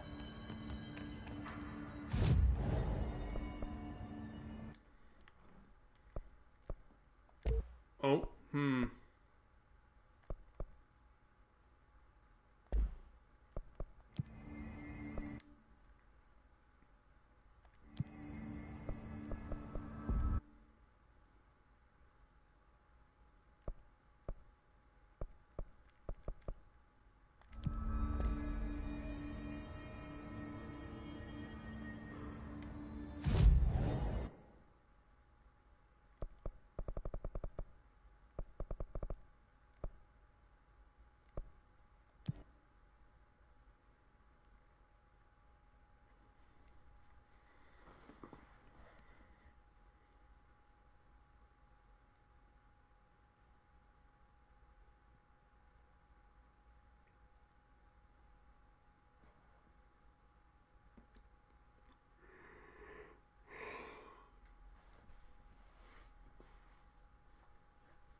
how do I want to get to...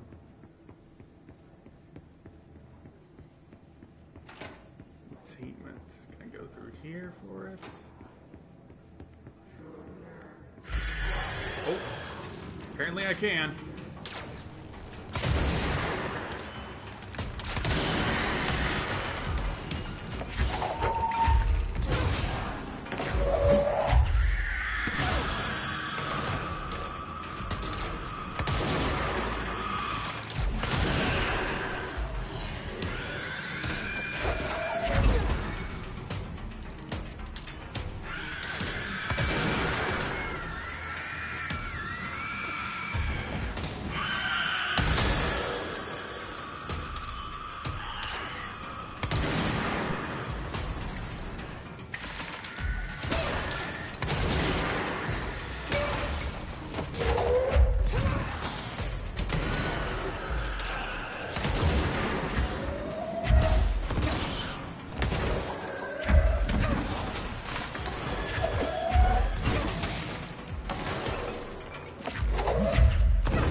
Okay, where am I now?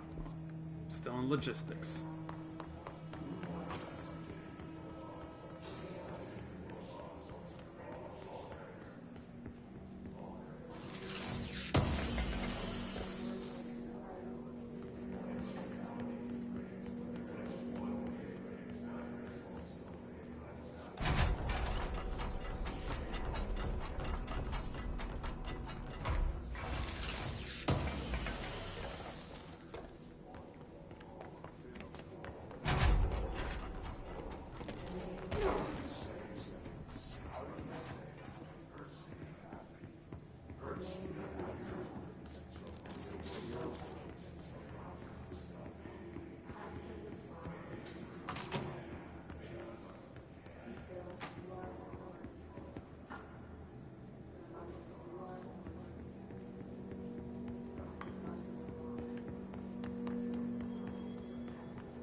Alright, obviously I'm not getting through this way.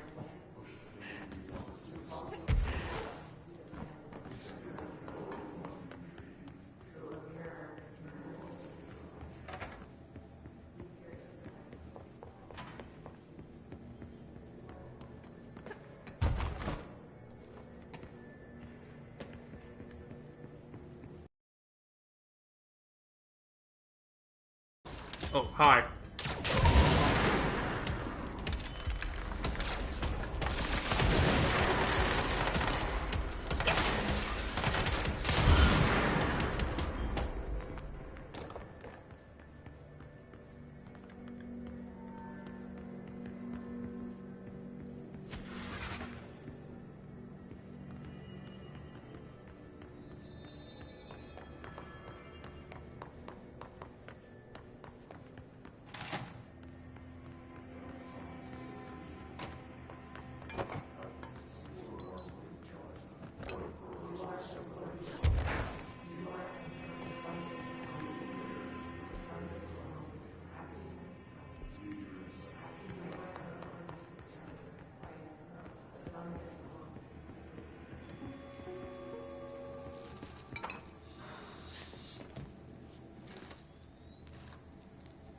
August 4th, 1964.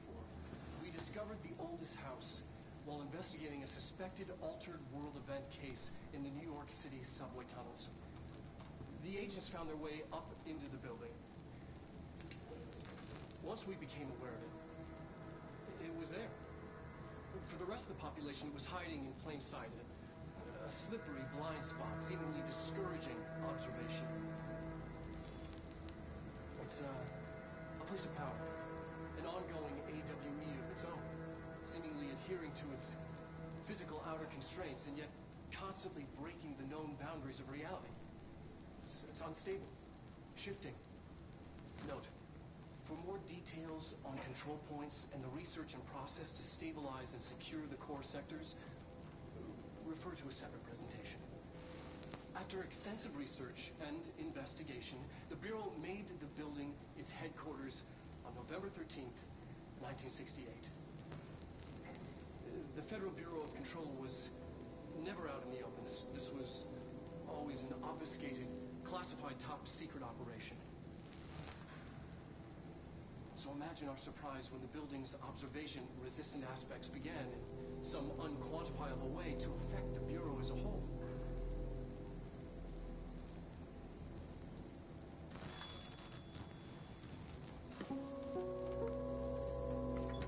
Interesting.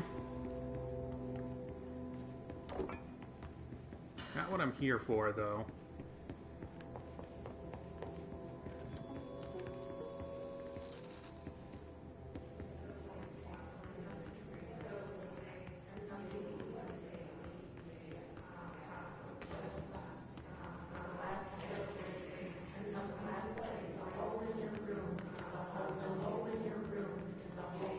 Oh, here we go.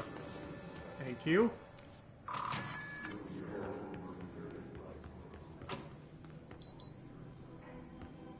Oh, hello.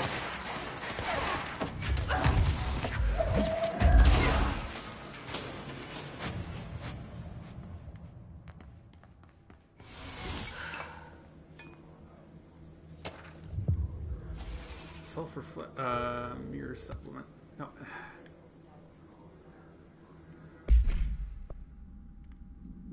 Mirror supplement.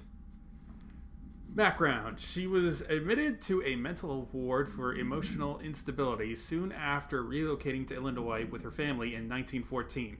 The item only appears on record again in 2006 when the Bureau investigated a sudden rise in disappearances in Redacted, Illinois.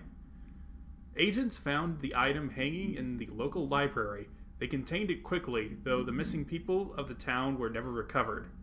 Supplemental details. August 18th, 1915, we certify that the case of Mrs. Redacted had shown her to be a lunatic under the reasons of hysteria, bad company, and imaginary female trouble. Her fixation with the family looking glass is noteworthy, though not an uncommon matter when considering the female disposition. Okay. Miss Carver is a fit subject for the lunatic asylum and will remain in its confines until her affliction has passed. Okay, asshole. Does this have anything else in it?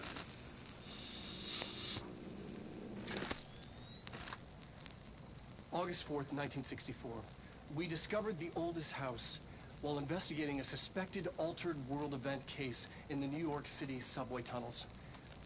The agents found their way up into the building. Once we became aware of it, it was there. For the rest of the population, it was hiding in plain sight, a slippery blind spot, seemingly discouraging observation. It's a place of power, an ongoing AWE of its own, seemingly adhering to its physical outer constraints and yet constantly breaking the known boundaries of reality. It's unstable, shifting. Note, for more details on control points and the research and process to stabilize and secure the core sectors, refer to a separate presentation. After extensive research and investigation, the Bureau made the building its headquarters on November 13th, 1968. The Federal Bureau of Control was never out in the open. This was... Okay, I think this is all the same stuff. What was that mission I got?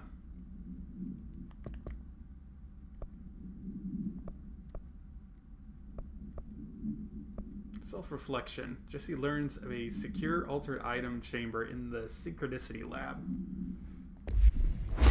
Okay. Grid Prime Candidate Program.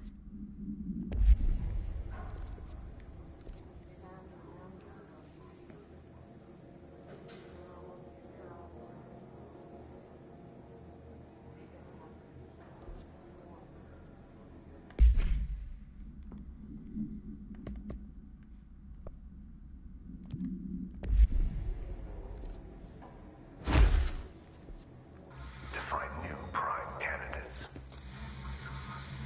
The Bureau needs a director. Our future. P6 and P7.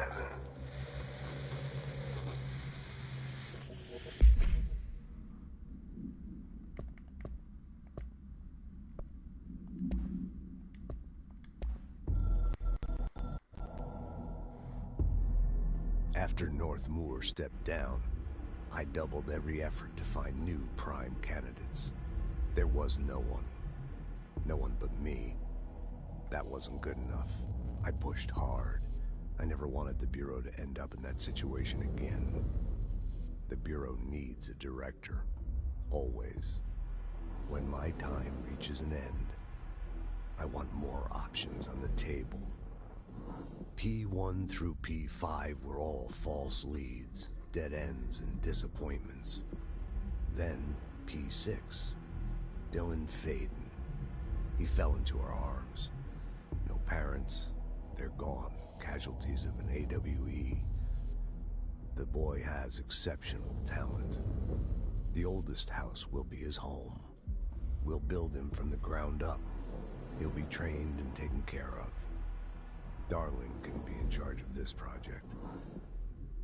I can't. I'll stay away. I will not fail the boy like I failed my own family. My daughter and my wife. We weren't careful enough back then. Something came home with me. I took work home. My Susanna got sick. When I realized my mistake, I wanted to bring her here for Darling to do what he could. Kate flat out refused. Civilian doctors treated our daughter, but they didn't have a clue. She died. Kate left me. Same old story. That was a long time ago. The Bureau is all I have now. And the prime candidates are our future. There are two, P6 and P7. We're spoiled for choice.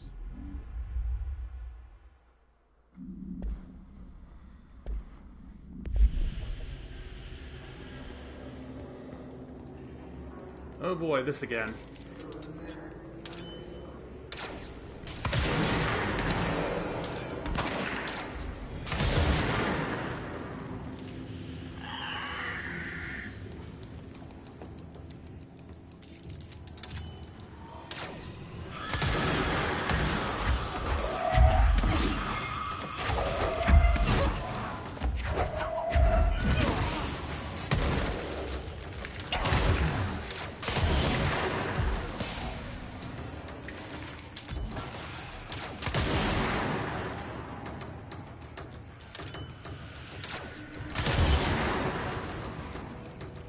Oh god.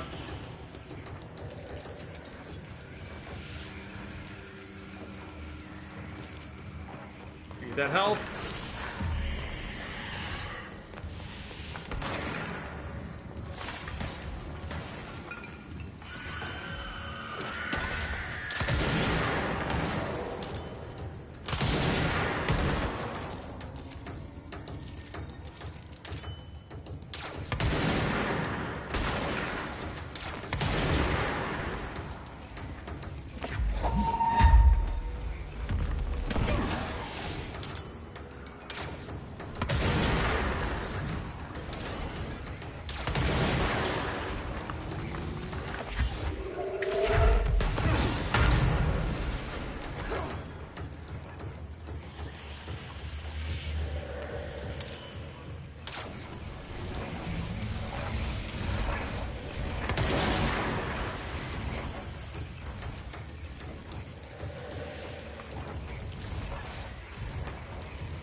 I'll deal with the twisting hallway in a minute.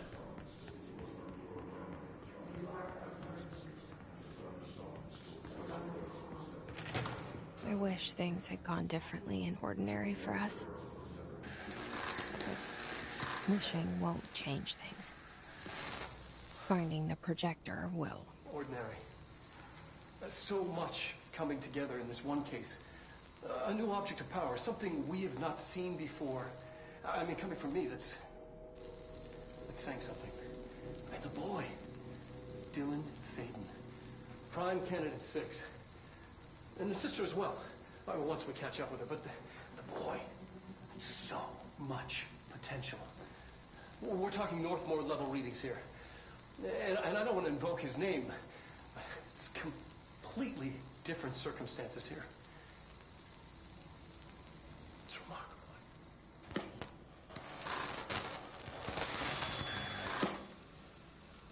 There was an incident. Yes. You're losing it, Doc.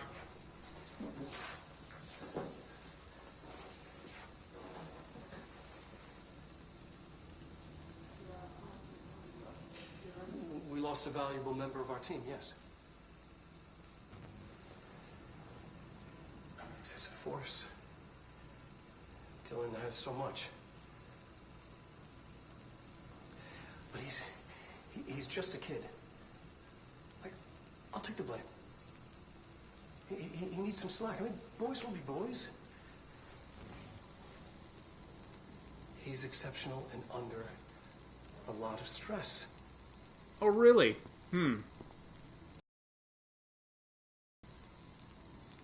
It's an unfortunate accident, that's all. Marshall needs to realize this. We will make this work. We'll make this work.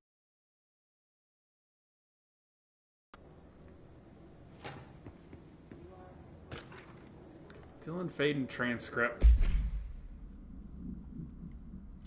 Transcript of conversation for review by Dr. Darling.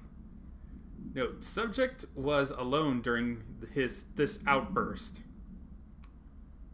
You again. I thought I told you to leave me alone. Why are you showing me this? I can't do anything. Can't you see where I am? Why don't you help me get the fuck out of here? You always show me things I can't do anything about. Stop showing me her. I don't care anymore. And I don't care about you. You both left me here to rot. Fuck off, you bitch. I will dig out my own brains if it means getting rid of you. I don't want you here. Get the fucking message. Subject repeated the phrase fuck off numerous times before being sedated at 17:53.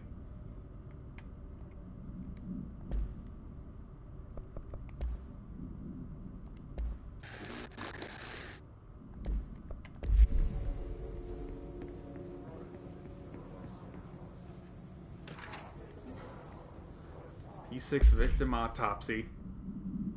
Agent killed during Redacted involving Redacted, codename P6. Blunt force injuries of the head and neck, excessive trauma of the abdominal region, lacerations and contusions of the upper and lower torso, fracture of the spinal cord between L1 and L2 vertebrae, avulsion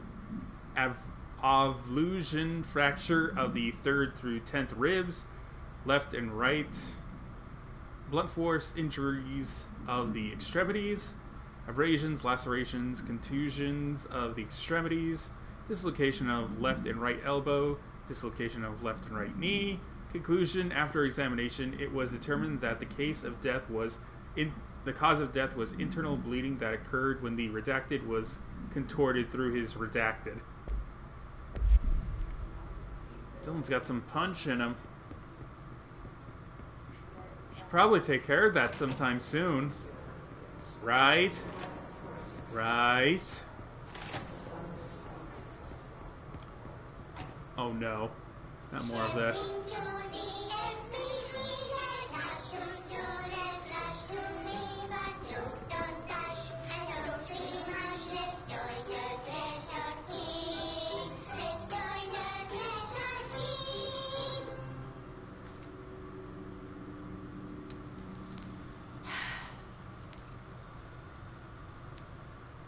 I can see you're upset, Meg.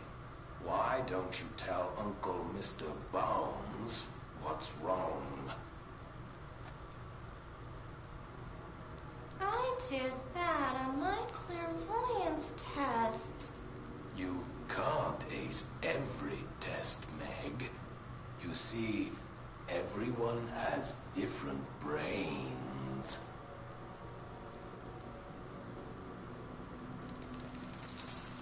Some brains can talk to each other. We call this ESP.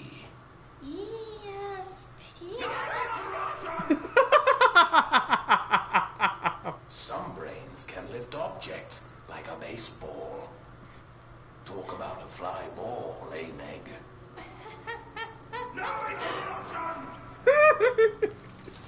So who cares if you fail your clairvoyance test? Maybe your brain can throw baseballs, or talk to dead people, or make friends blind. Once we know what your brains can do, we'll know what job to give you.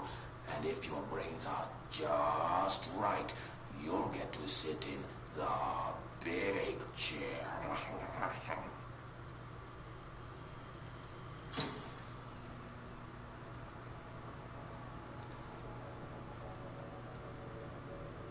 The really big chair. I don't want the big chair. What if I don't want the big chair? Everyone wants the big chair, Hank! That's why we're all here. Use those brains to listen for once, or the only chair you'll get in is the one with straps. Lovely.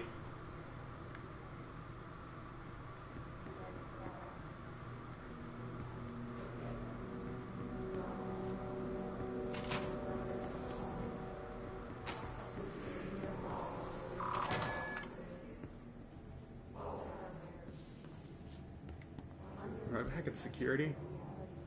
Not quite yet. I'm heading that way, though.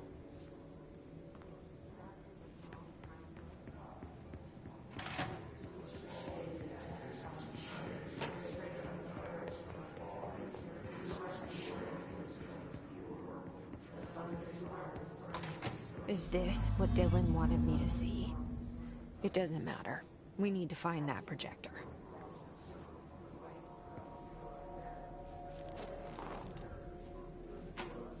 Oh, I finally got an outfit. Neat. All the times I felt paranoid, I was right. The Bureau could have given me the answers, but they just stood by and watched me.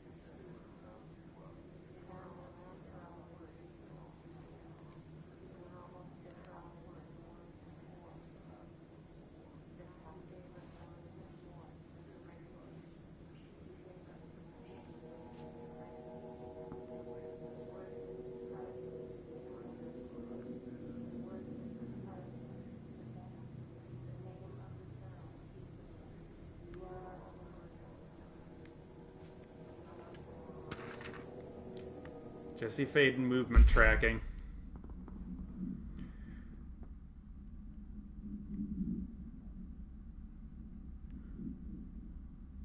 Eastward movement cause for concern?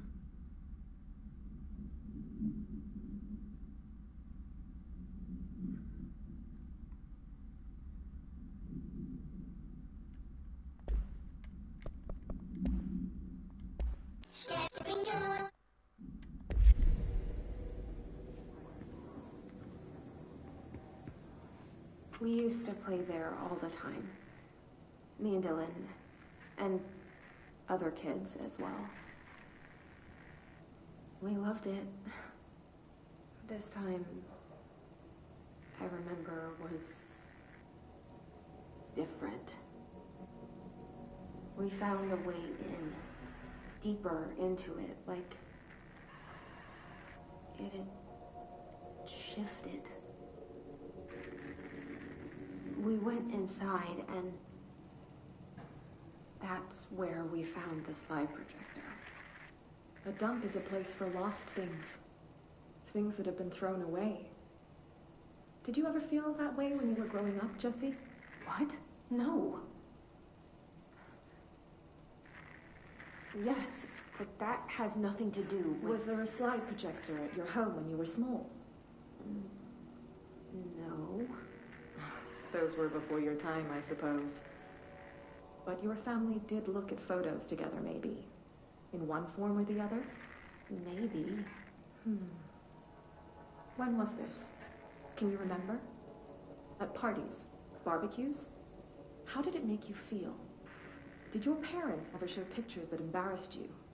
Was alcohol ever involved at these parties? Did your parents drink? Did that make you uncomfortable? No. Slow the fuck down, lady. Come on. That has nothing to do with this. Nothing. The slide projector, let me ask you this. As a child, did you ever fantasize about worlds inside pictures? Inside a painting? You know, stepping into a painting, into a hidden world, escaping and finding adventure there, away from your parents. Let her fucking talk, you dumb bitch. I don't think so. I don't remember. Maybe. I don't know. Jesus Christ. When a psychiatrist asks a question, they should let their patient answer it. And not bombard them with question after question, trying to lead them to somewhere.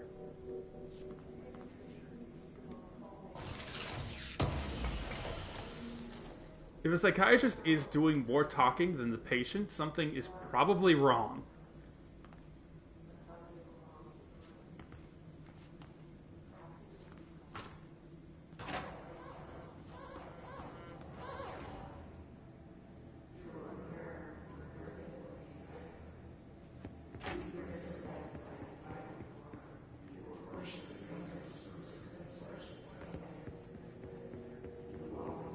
They studied what happened in Ordinary here. That's the place to start looking.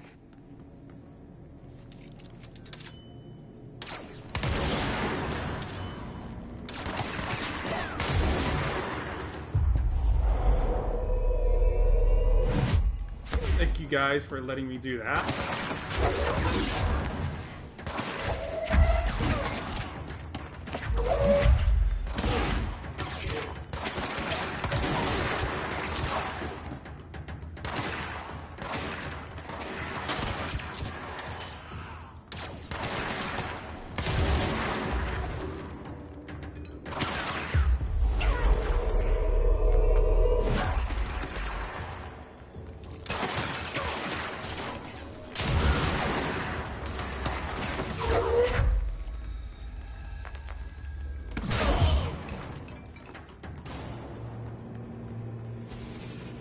Soldier.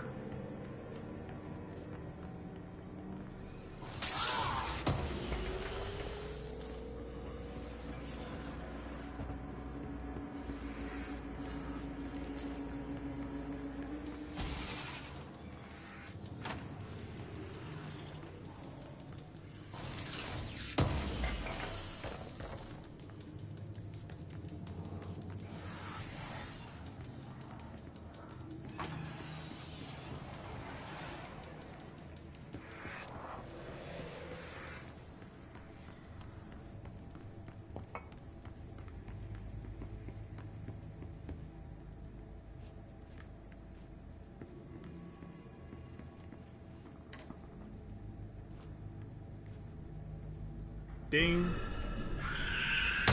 Oh. God damn it. Should probably been paying attention to that. How was I supposed to know there was going to be something in the elevator? Candidates. Experiments. Very different ones, sure, but both in a cell of some sort. Am I out of the cell now, or is all this, the house and being the director, just another cell? Who's really in charge?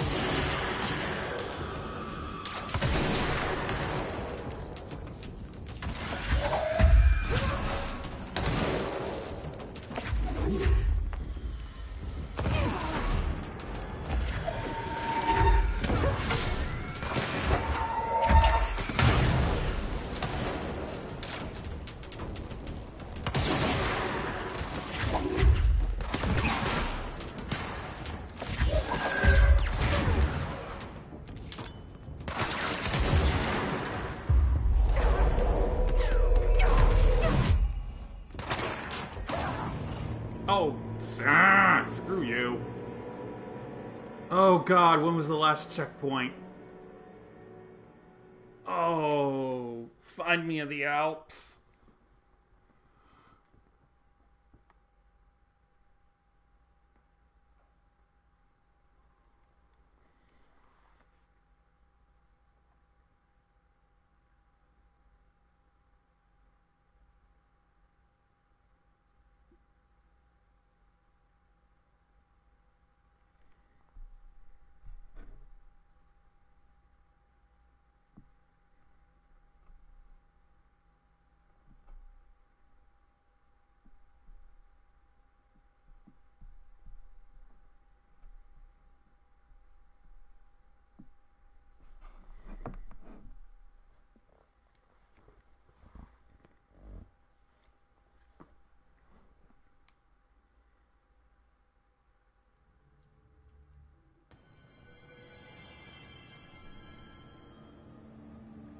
Ah!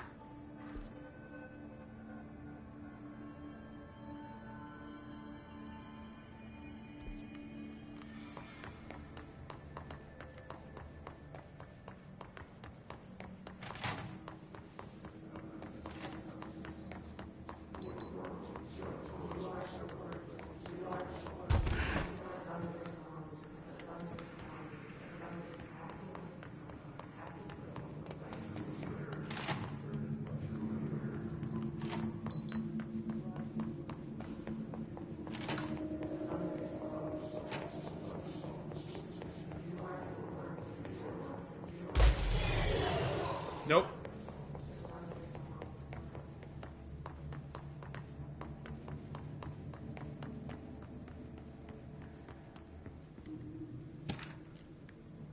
Work chat, dead dog. I see your creepy teeth delivery and raise you a dead dog. Yeah, like a straight up deceased dog. Had a collar on it and everything. It'd been rotting in that box since they packed it up. Go ahead and imagine how that smelled. So don't go whining to me. I wish I got to watch a parade of human teeth.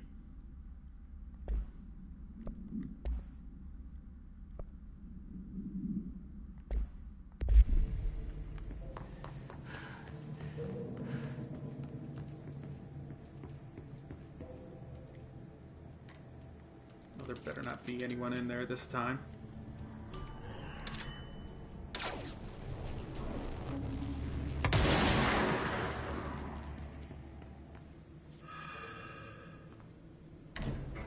Dylan and I were both brilliant candidates. Experiments.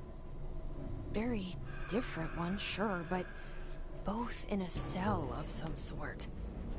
Am I out of the cell now, or is all this, the house and being the director, just another cell? Who's really in charge?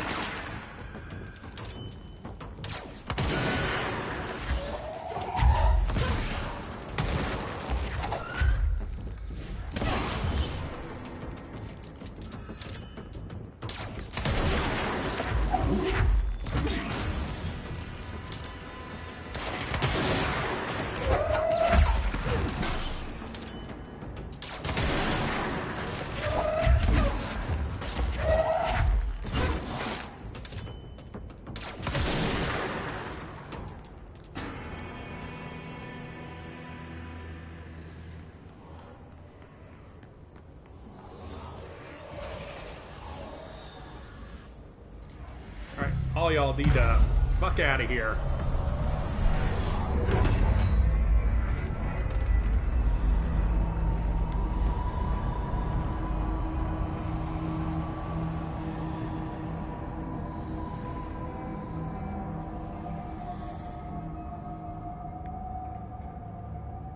We're going back home.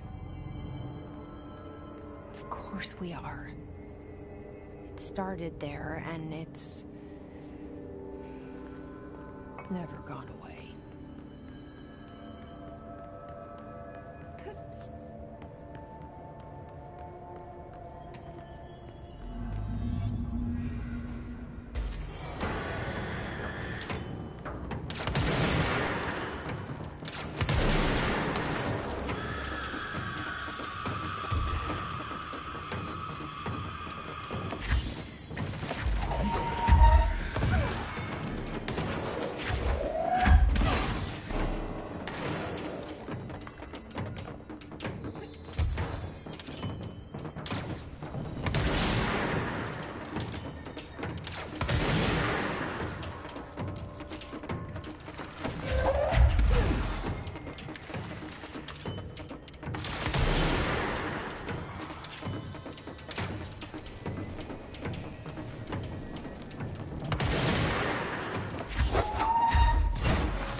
There's gotta be a way to rotate these tracks. Maybe there's a control panel nearby.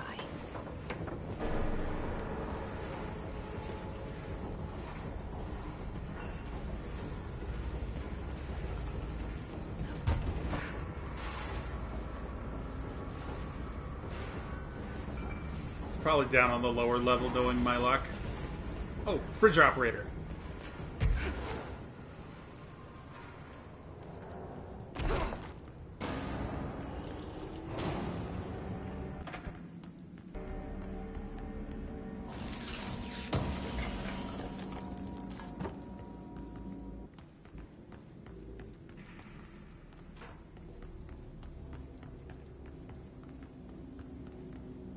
course, the mold There's is gotta still be a way to fucking rotate everywhere. these tracks. Maybe there's a control panel nearby. Work chat, teeth. Guess who just had to inspect an inbound delivery of like 100 teensy tiny little boxes? Me, that's who. And you know what was inside each one? A single human tooth. Fucking gross.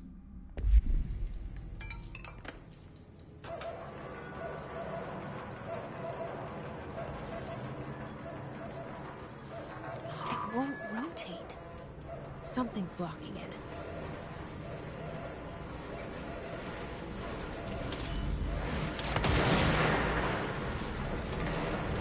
There we go.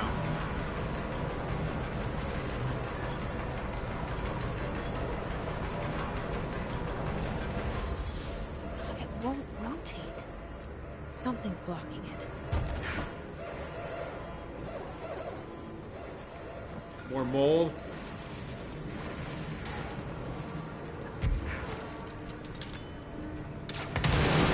Yep.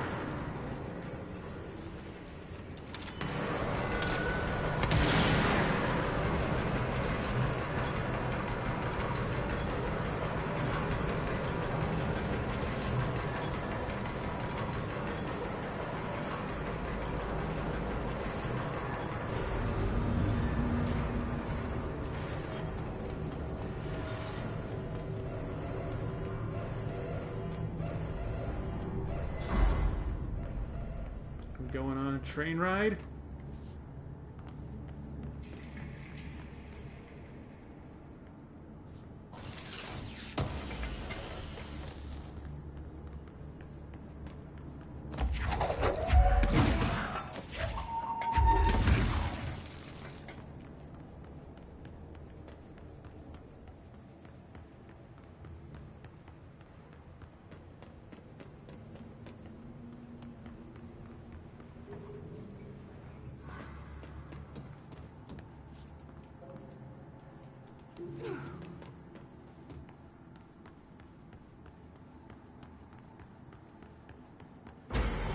And of course. Whoa! Oh, it's just one of you assholes again. Ones that turn invisible.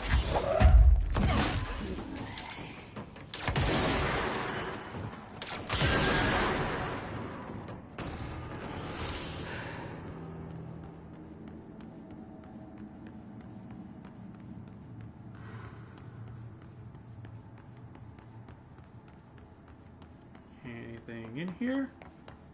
Yes, no, maybe. Nope.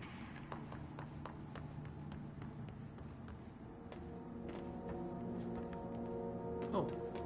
Yes, there is. There is something. How do we get to it?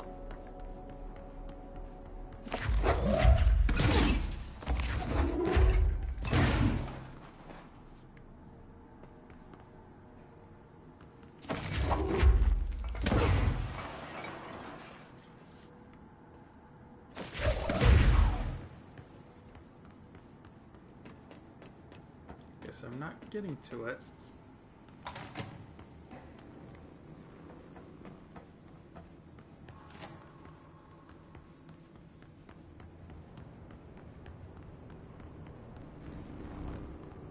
Ooh, a heliocopter.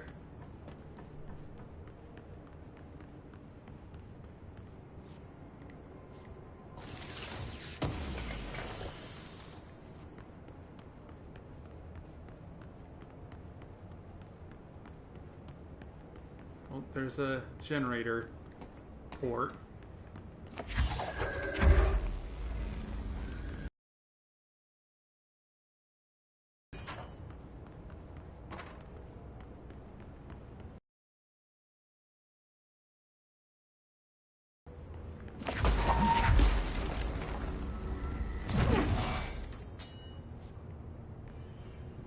Alright, what did that do? Nothing! Oh, there's a third one. Which means there should be another generator here somewhere.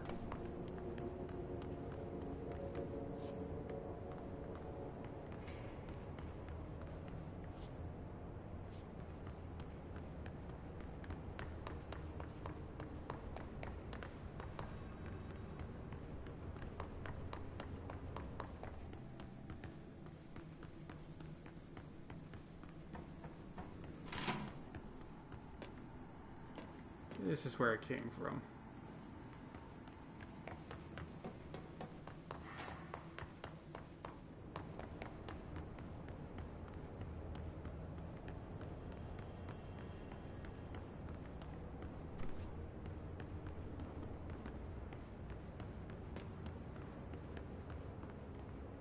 Alright, I don't see a generator anywhere.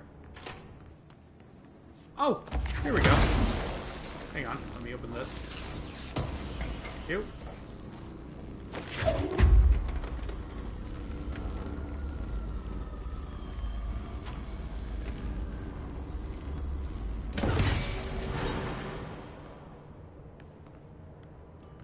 I did something.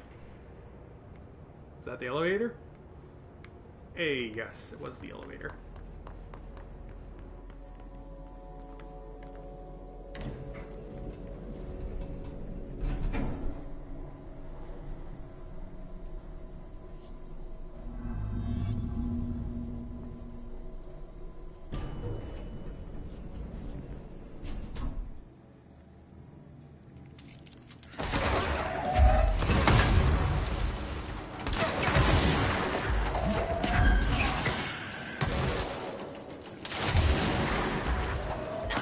Damn it! Ah!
Oh my god! Oh my god! Oh, fuck!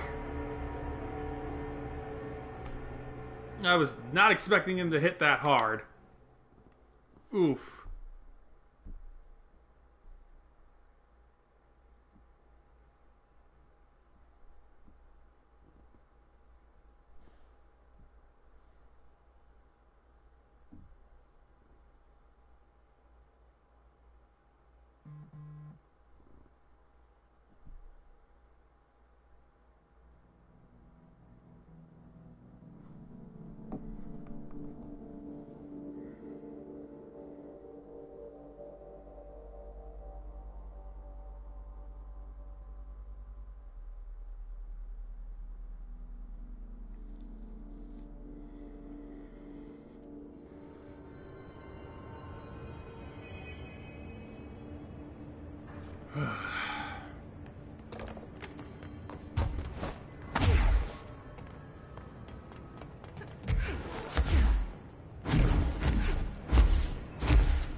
not using the grenade launcher as much as I thought I would, so let's get back to the grip.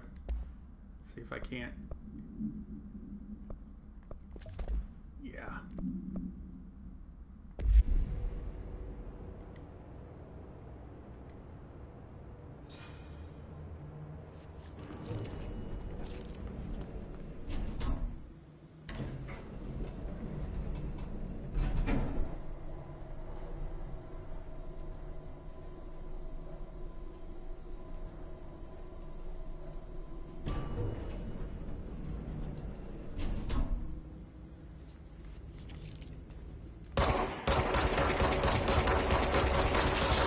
There we go.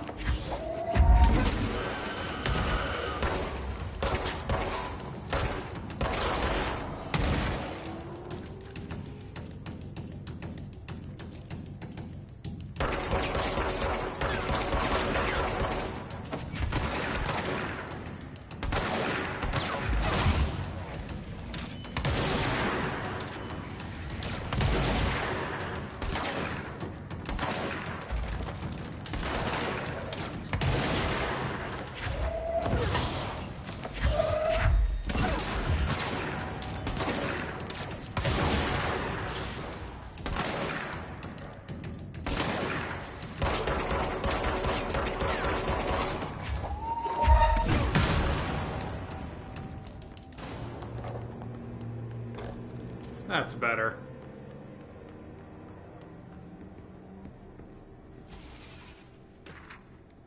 Airplane evaluation order. The airplane in question has been brought in from a private airfield located in the town of Redacted, Cincinnati. It is suspected to be connected to the Redacted AWE and is being evaluated for altered status. The plane is currently being stored in the transit corridor in the containment sector, brought there through the New York subway tunnel, special access redacted.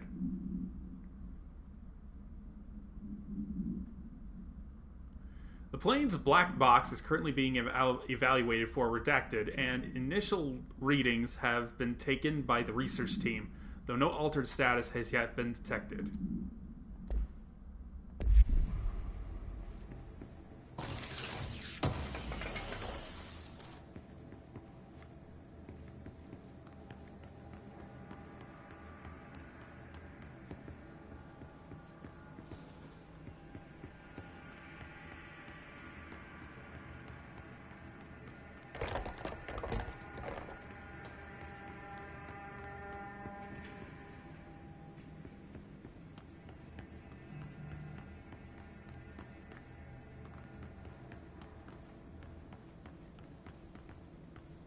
Keep out. AWE study on hold. Areas off limits pending future use.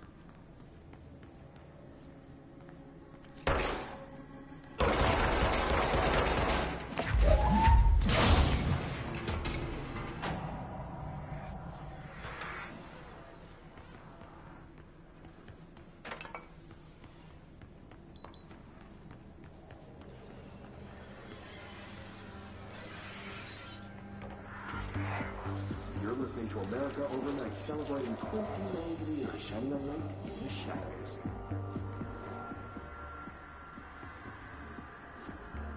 Thank you for staying with us. Here's our first call. Tell you, they found out. I don't know what would happen. If you found out, brother. The men in the suits. They told me it was an industrial accident. This is something else. Something nobody talks about. Ordinary. This certainly doesn't sound very ordinary, Colin.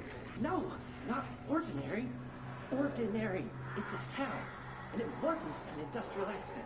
I mean, that's what they said. But that's bullshit. Whoa, please watch the language, caller. It may be 2 a.m., but we're still on the show. I'm sorry. It's just, my brother lived there. They said the town was destroyed, but it wasn't. I went there. The people are gone, but the town's there. It's still there. So the population of an entire town disappears, yet the town remains. Tell me, was the phrase, "there is no salvation," written anywhere? I'm not sure. The same thing happened in Brazil in 23, a village called Hor Verde. More than 600 people just up and left. The government said they were fleeing guerrilla forces, but we know the truth.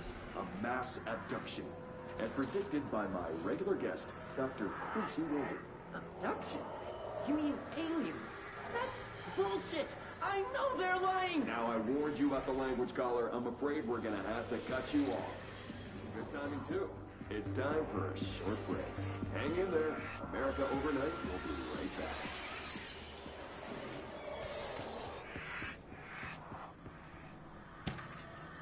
Ordinary summary. An AWE occurred in the town of Ordinary, caused by an object of power. Discovered by local children at the dump outside of town. When a specific set of slides are used in the projector, the projected images open doorways to other dimensions. Multiple slides were used by the children, resulting in the disappearance of the town's adult population. On August 30th, 2002, siblings Dylan Faden, 10 years old, and Jesse Faden, 11 years old, were playing at the local dump when they found a discarded slide projector. A team led by director Trench and Darling arrived at the site on September 14. The AWE had ended, but the team found the Faden children, who led them to the slide projector and the slides, which had been burned with the exception of one. Jesse escaped when agents attempted to detain the pair. In total, 17 surviving individuals were found in the town. All of them were brought in for questioning and tests.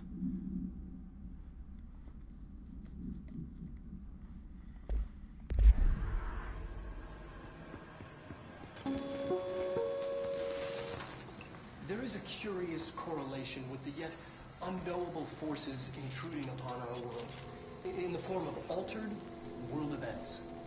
These forces gravitate toward archetypal objects, a gun, a television, a supposedly haunted house. So clearly humanity affects this process. Our collective unconscious is a map of sorts.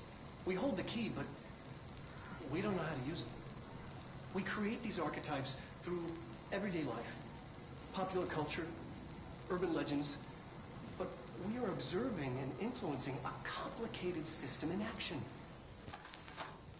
We can change the likelihood of something being a receptacle for these forces just by thinking about it.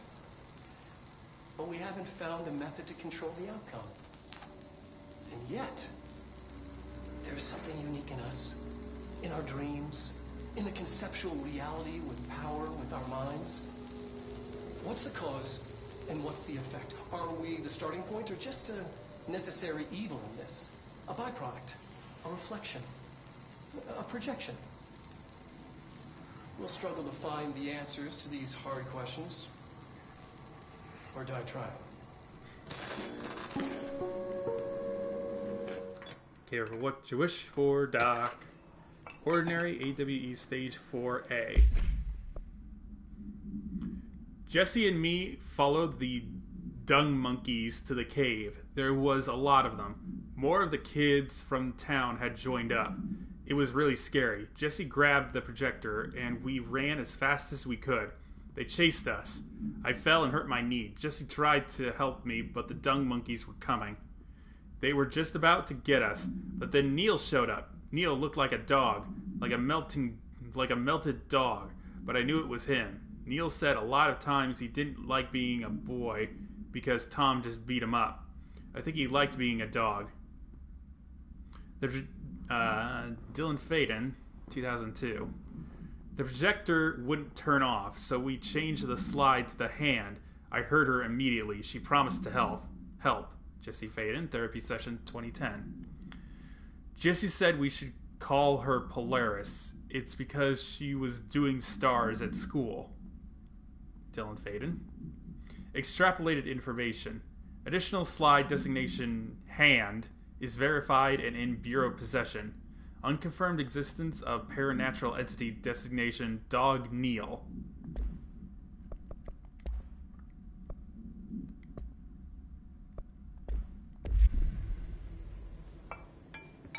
Uh-oh. Guys, help. Get it off. Oh my god. Get it off.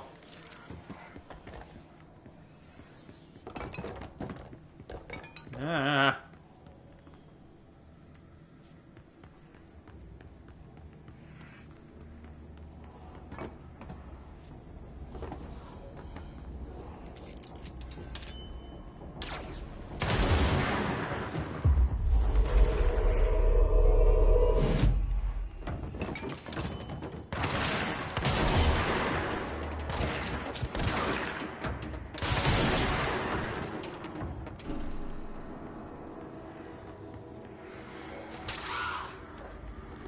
Oh, thank God.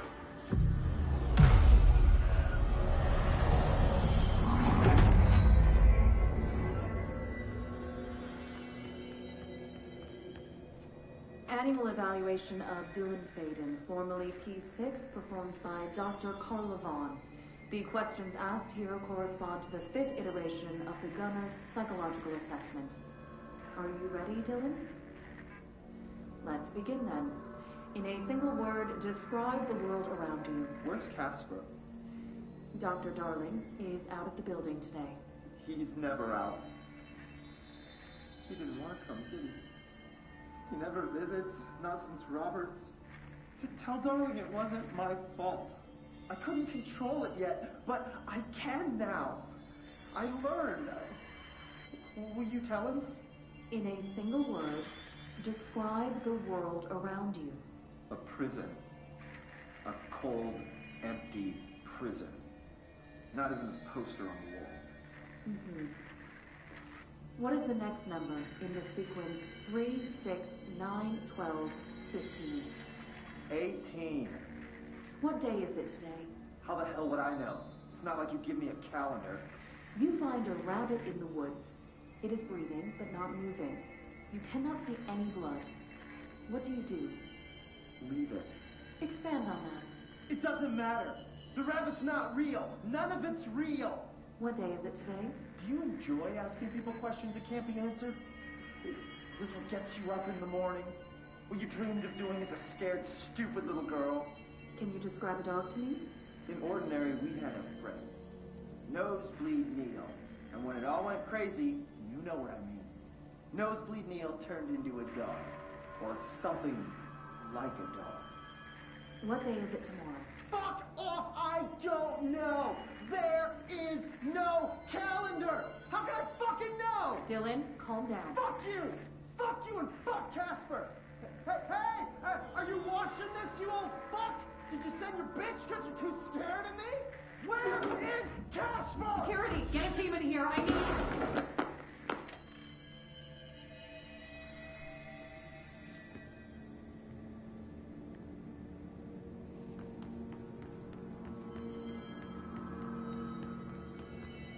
That's what happens when you lock someone up by themselves for so long. What's that up there? Oops. Ordinary AWE Stage 4B. We went in and met Polaris, like a star. She told us we were special. She made us special. It felt like being born or reborn. The world fading in for the first time. Familiar, but somehow different. Jesse Faden, therapy session. Polaris told us how to turn off the projector. The dung monkeys and the not mother were coming straight at us. Dylan was crying. I turned it off and they were gone. It was over. I took all the slides and burned them, all except hand. Jesse Faden. Unconfirmed existence of paranatural entity, designation Polaris.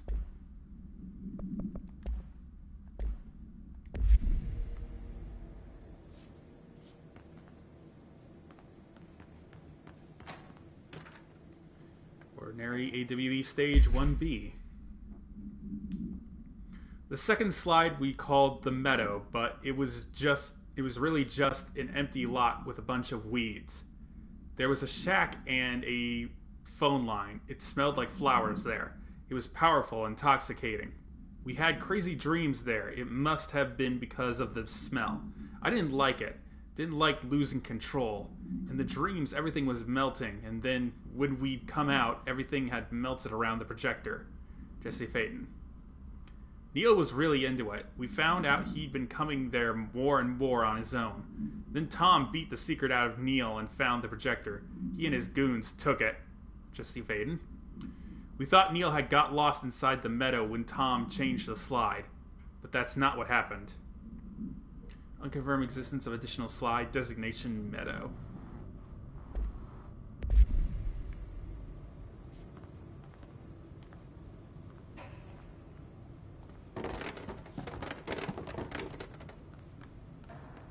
Boxes really have it out for me. Let's see what they have on ordinary. Oh, that's... It's all here. Our home, our school, the woods, the dump.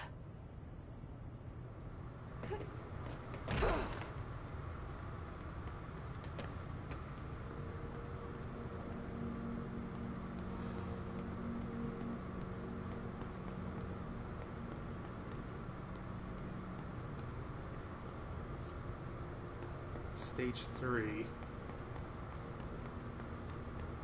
Stage 4. Alright, so whatever was doing it was expanding out from over here. Stage 1.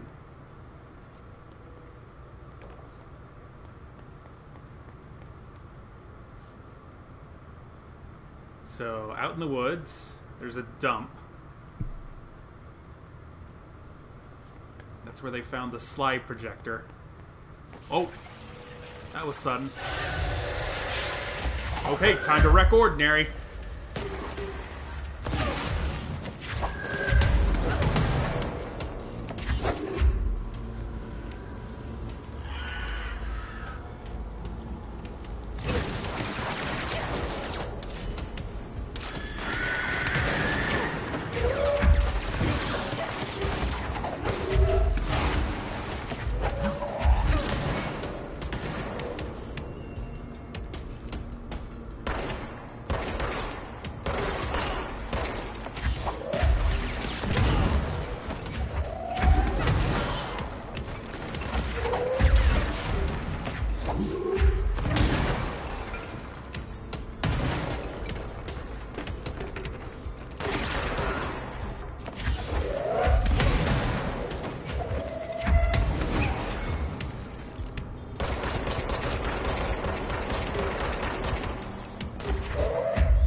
Slide projector in the dump outside town.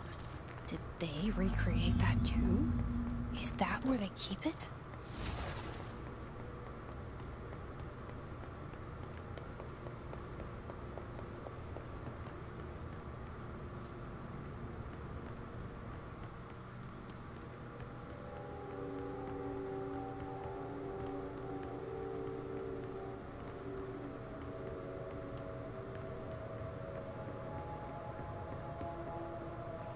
You mentioned a poem last time we talked.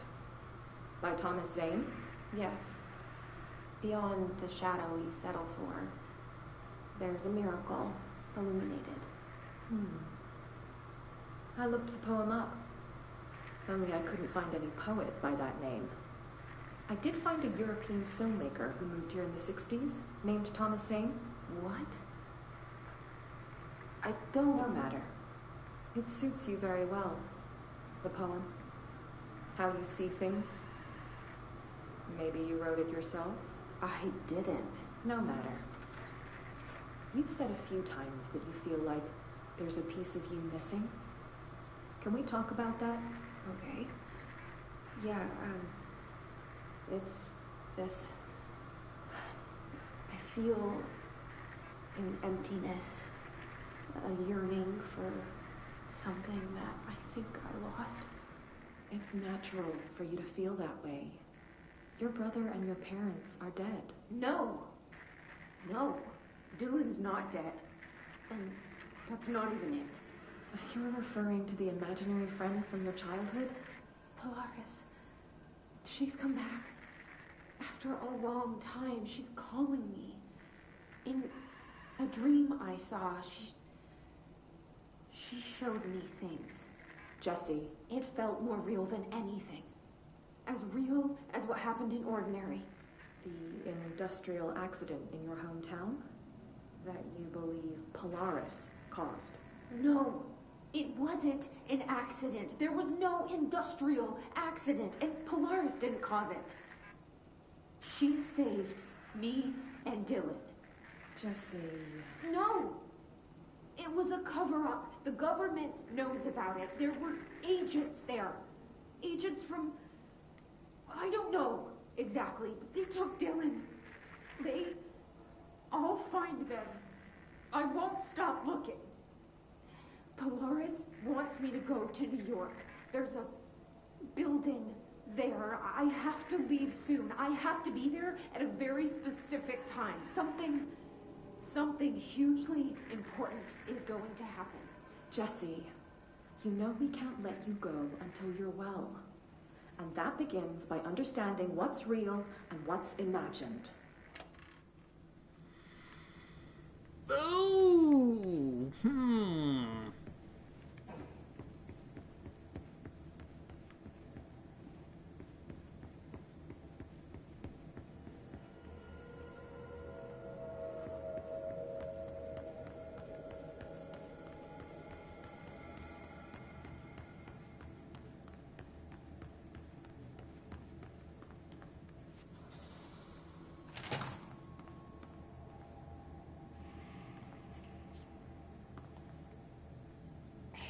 Moved the whole landfill here in the middle of New York, and nobody saw a thing.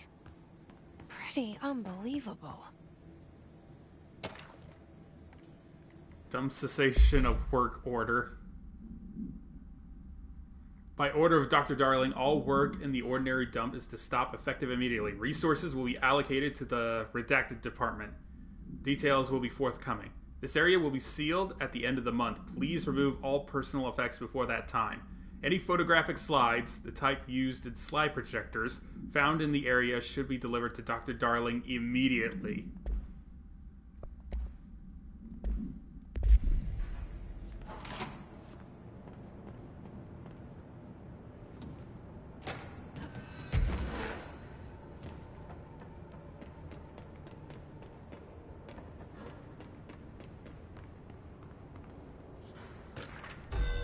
Globe supplement. The item was found in the penthouse suite at Redacted Toronto, belonging to David Wolf, who was being investigated for illegally dealing in altered materials. Bureau agents raided his penthouse and found numerous paranormal belongings, including Redacted and this item. Mr. Wolf was arrested. So why would a 36-year-old Bay Street investment trader, filthy rich, married to a model, disappear overnight? That's the question that's kept Toronto high society up at night this past week. Police say it's being looked into. Some nut job radio show in the States claims he disappeared to join the Illuminati, but it's this reporter's opinion that Mr. Wolf, bored of his job, sick of his family, left it all behind to retire in some remote beach paradise. Now he's sipping Mai Tais while the world thinks he's dead.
Sorry about that.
Are you? Oh, directly below me.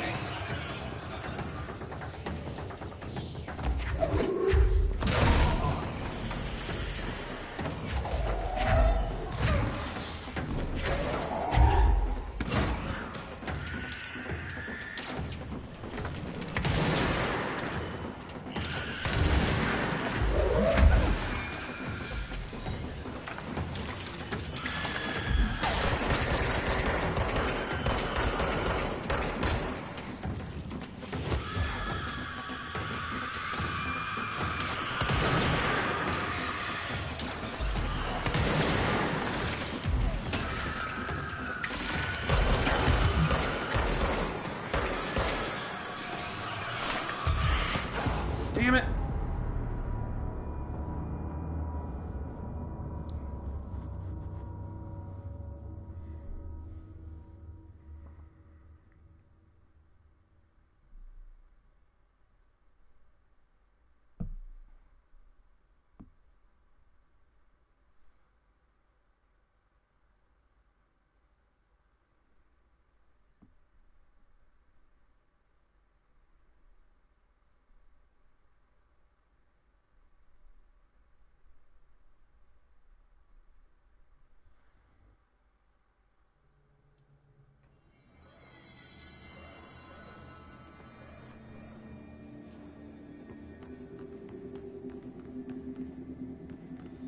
I don't even know where I am right now.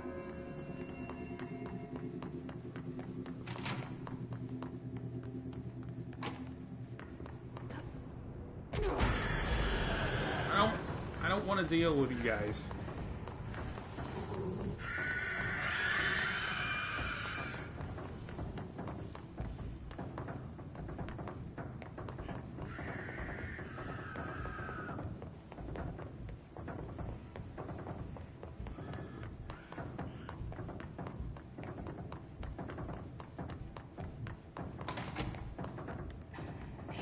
Moved the whole landfill here in the middle of New York, and nobody saw a thing. Pretty unbelievable.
Gimme, gimme, gimme.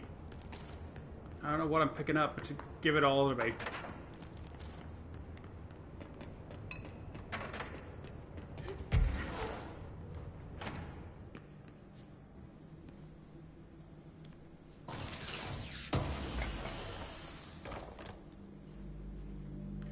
Well, it's not here.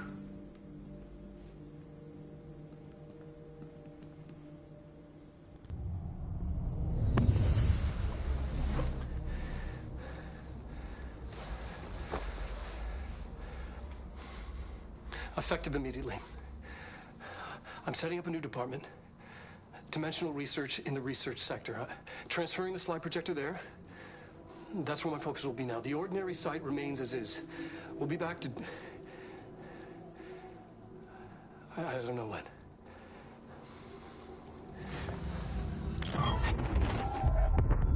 Darling took the projector to the research sector. He dedicated a whole area to it, so he knew it was important. Dimensional research. That's where we go next.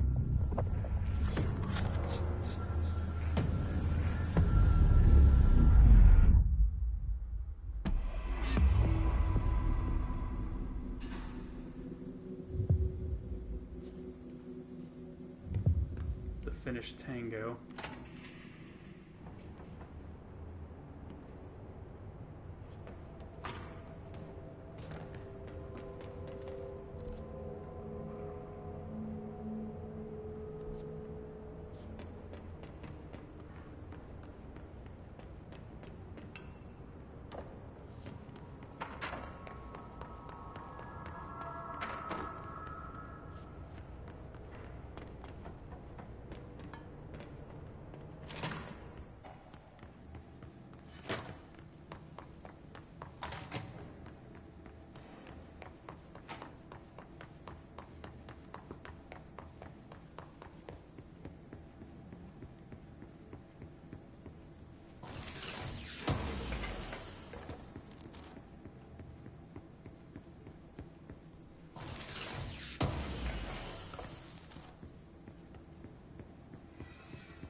Alright, I'm gonna see if I can get some of these executive countermeasures out of the way.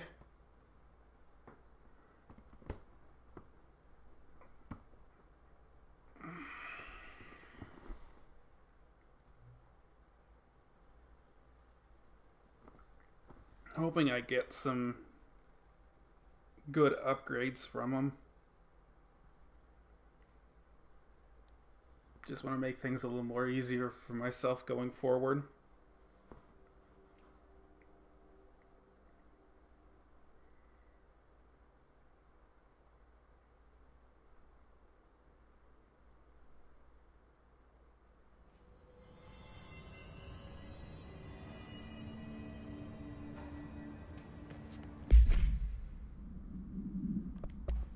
Alright, I need spin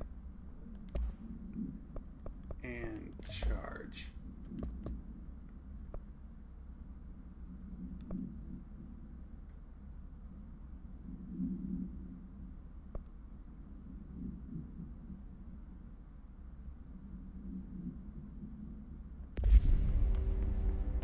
Good luck out there.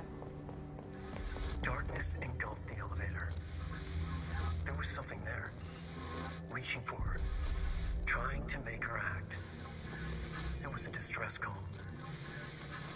Faden sensed a drowning man, a hunger in the dark. Who the fuck are you? Investigation sector. Investigation sector, huh? We should check this out. Why haven't we dissected that freak mutation we locked up? We can learn so much from its physiology. He's a valuable resource alive, and Pope forbade any physical harm. Of course, if you disagree, you could always go tell her. No, that's fine. I'm sure we can find a more constructive After the sound falls,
Yeah, I've never played Alan Wake, so I wouldn't have recognized him.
I'm trying to do this one mission. Executive Incursion Hiss Guards. But I don't know what the Hiss Guards look like.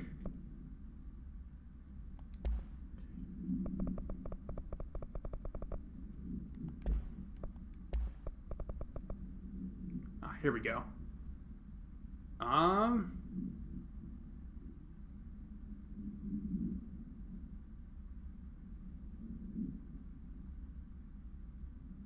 Alright, so they're gonna be the ones that are protected by shields.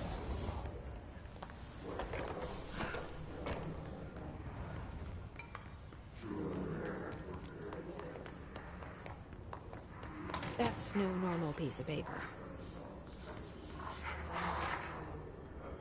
Okay, we need to know where it's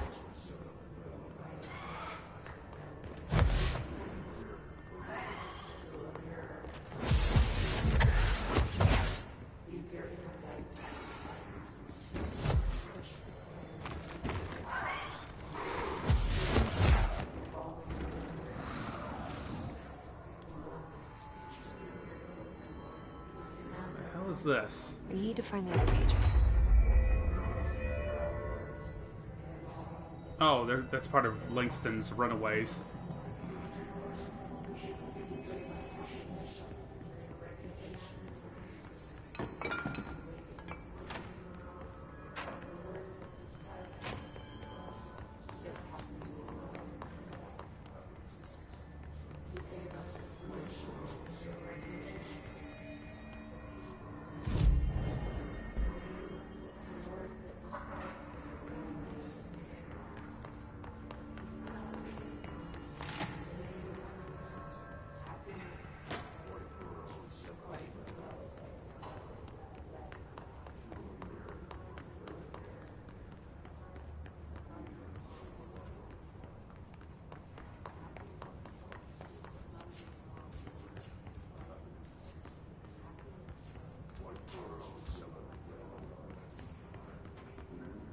Here's something.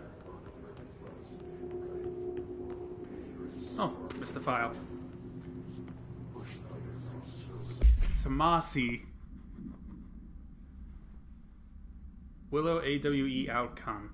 National news sites have begun publishing the story of the polar bear attack on the Alaskan town. You all know I don't like to boast, but claiming that the family was killed by migrating polar bears desperate for food because their ecosystem is being ruined by global warming was a stroke of genius. Using the current ecological concerns makes the public much less likely to redact it. So another AWE behind us, and the public is none the wiser. Well done, everyone. It was a strong campaign and perfectly executed. This doesn't mean we can stop monitoring Redacted for any off-message opinions, but it's looking like we're in the clear.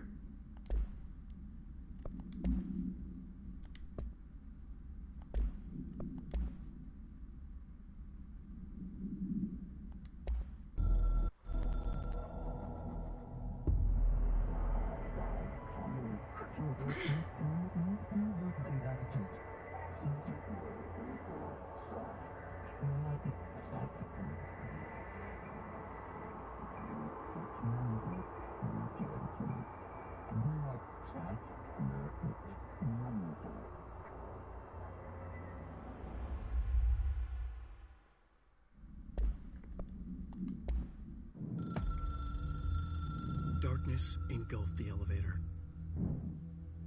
There was something there. A presence. Jesse Faden could hear it. A call. It was faint, reaching for her from a dark place. Faden was sensitive to visitations. She had them all the time. From her guiding star and the previous director. She was the perfect receiver. As if she'd been made for this. Faden paused to feel it. The force at play here. It was changing things around her, subtle, trying to make her act. Faden didn't like that. Her guide felt it too. Polaris didn't flare up in defense as with the hiss, so it wasn't all bad. Not a hostile transmission.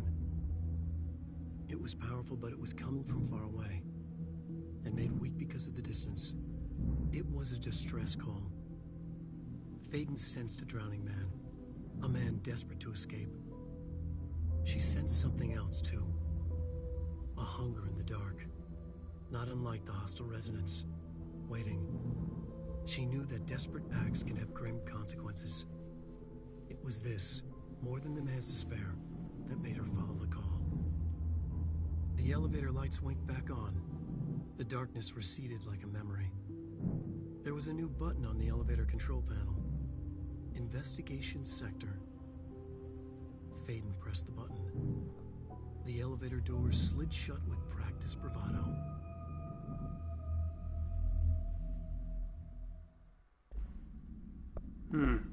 Interesting. Again, I've never played Alan Wake, so...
outfits.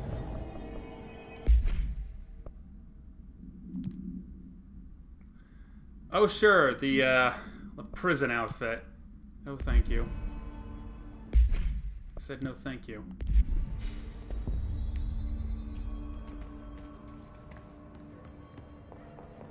Alright, can we get the guard enemies, please?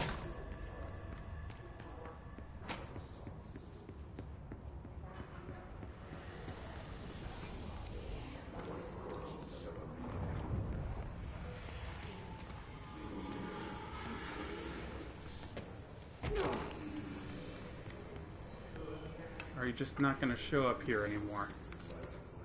Yeah, the drops are still here.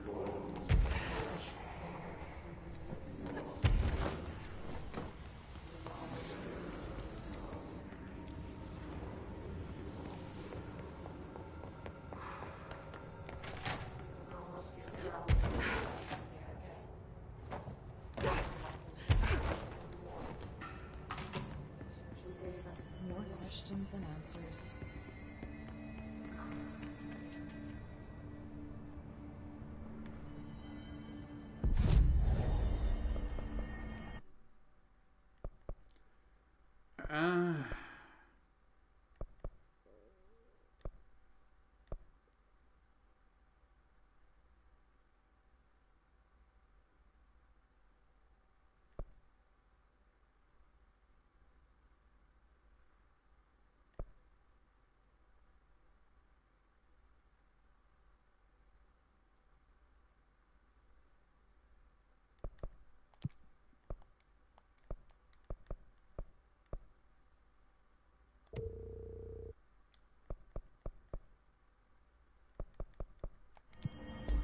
Whatever. I'm gonna end it here for tonight. Thank you all for stopping by. I don't know how close we are to the end. I checked how long to beat today and said like 11 to 15 hours, and this is the fourth one. They're averaging around 3 hours. So maybe next time maybe next time I live stream we'll beat the game. Depends on how distracted I get with side quests. Because there's the fungus thing going on, and then there's the altered objects stuff going on. So, yep. Good night, Seamus. Good night, everyone. Thank you for tuning in. Bye-bye.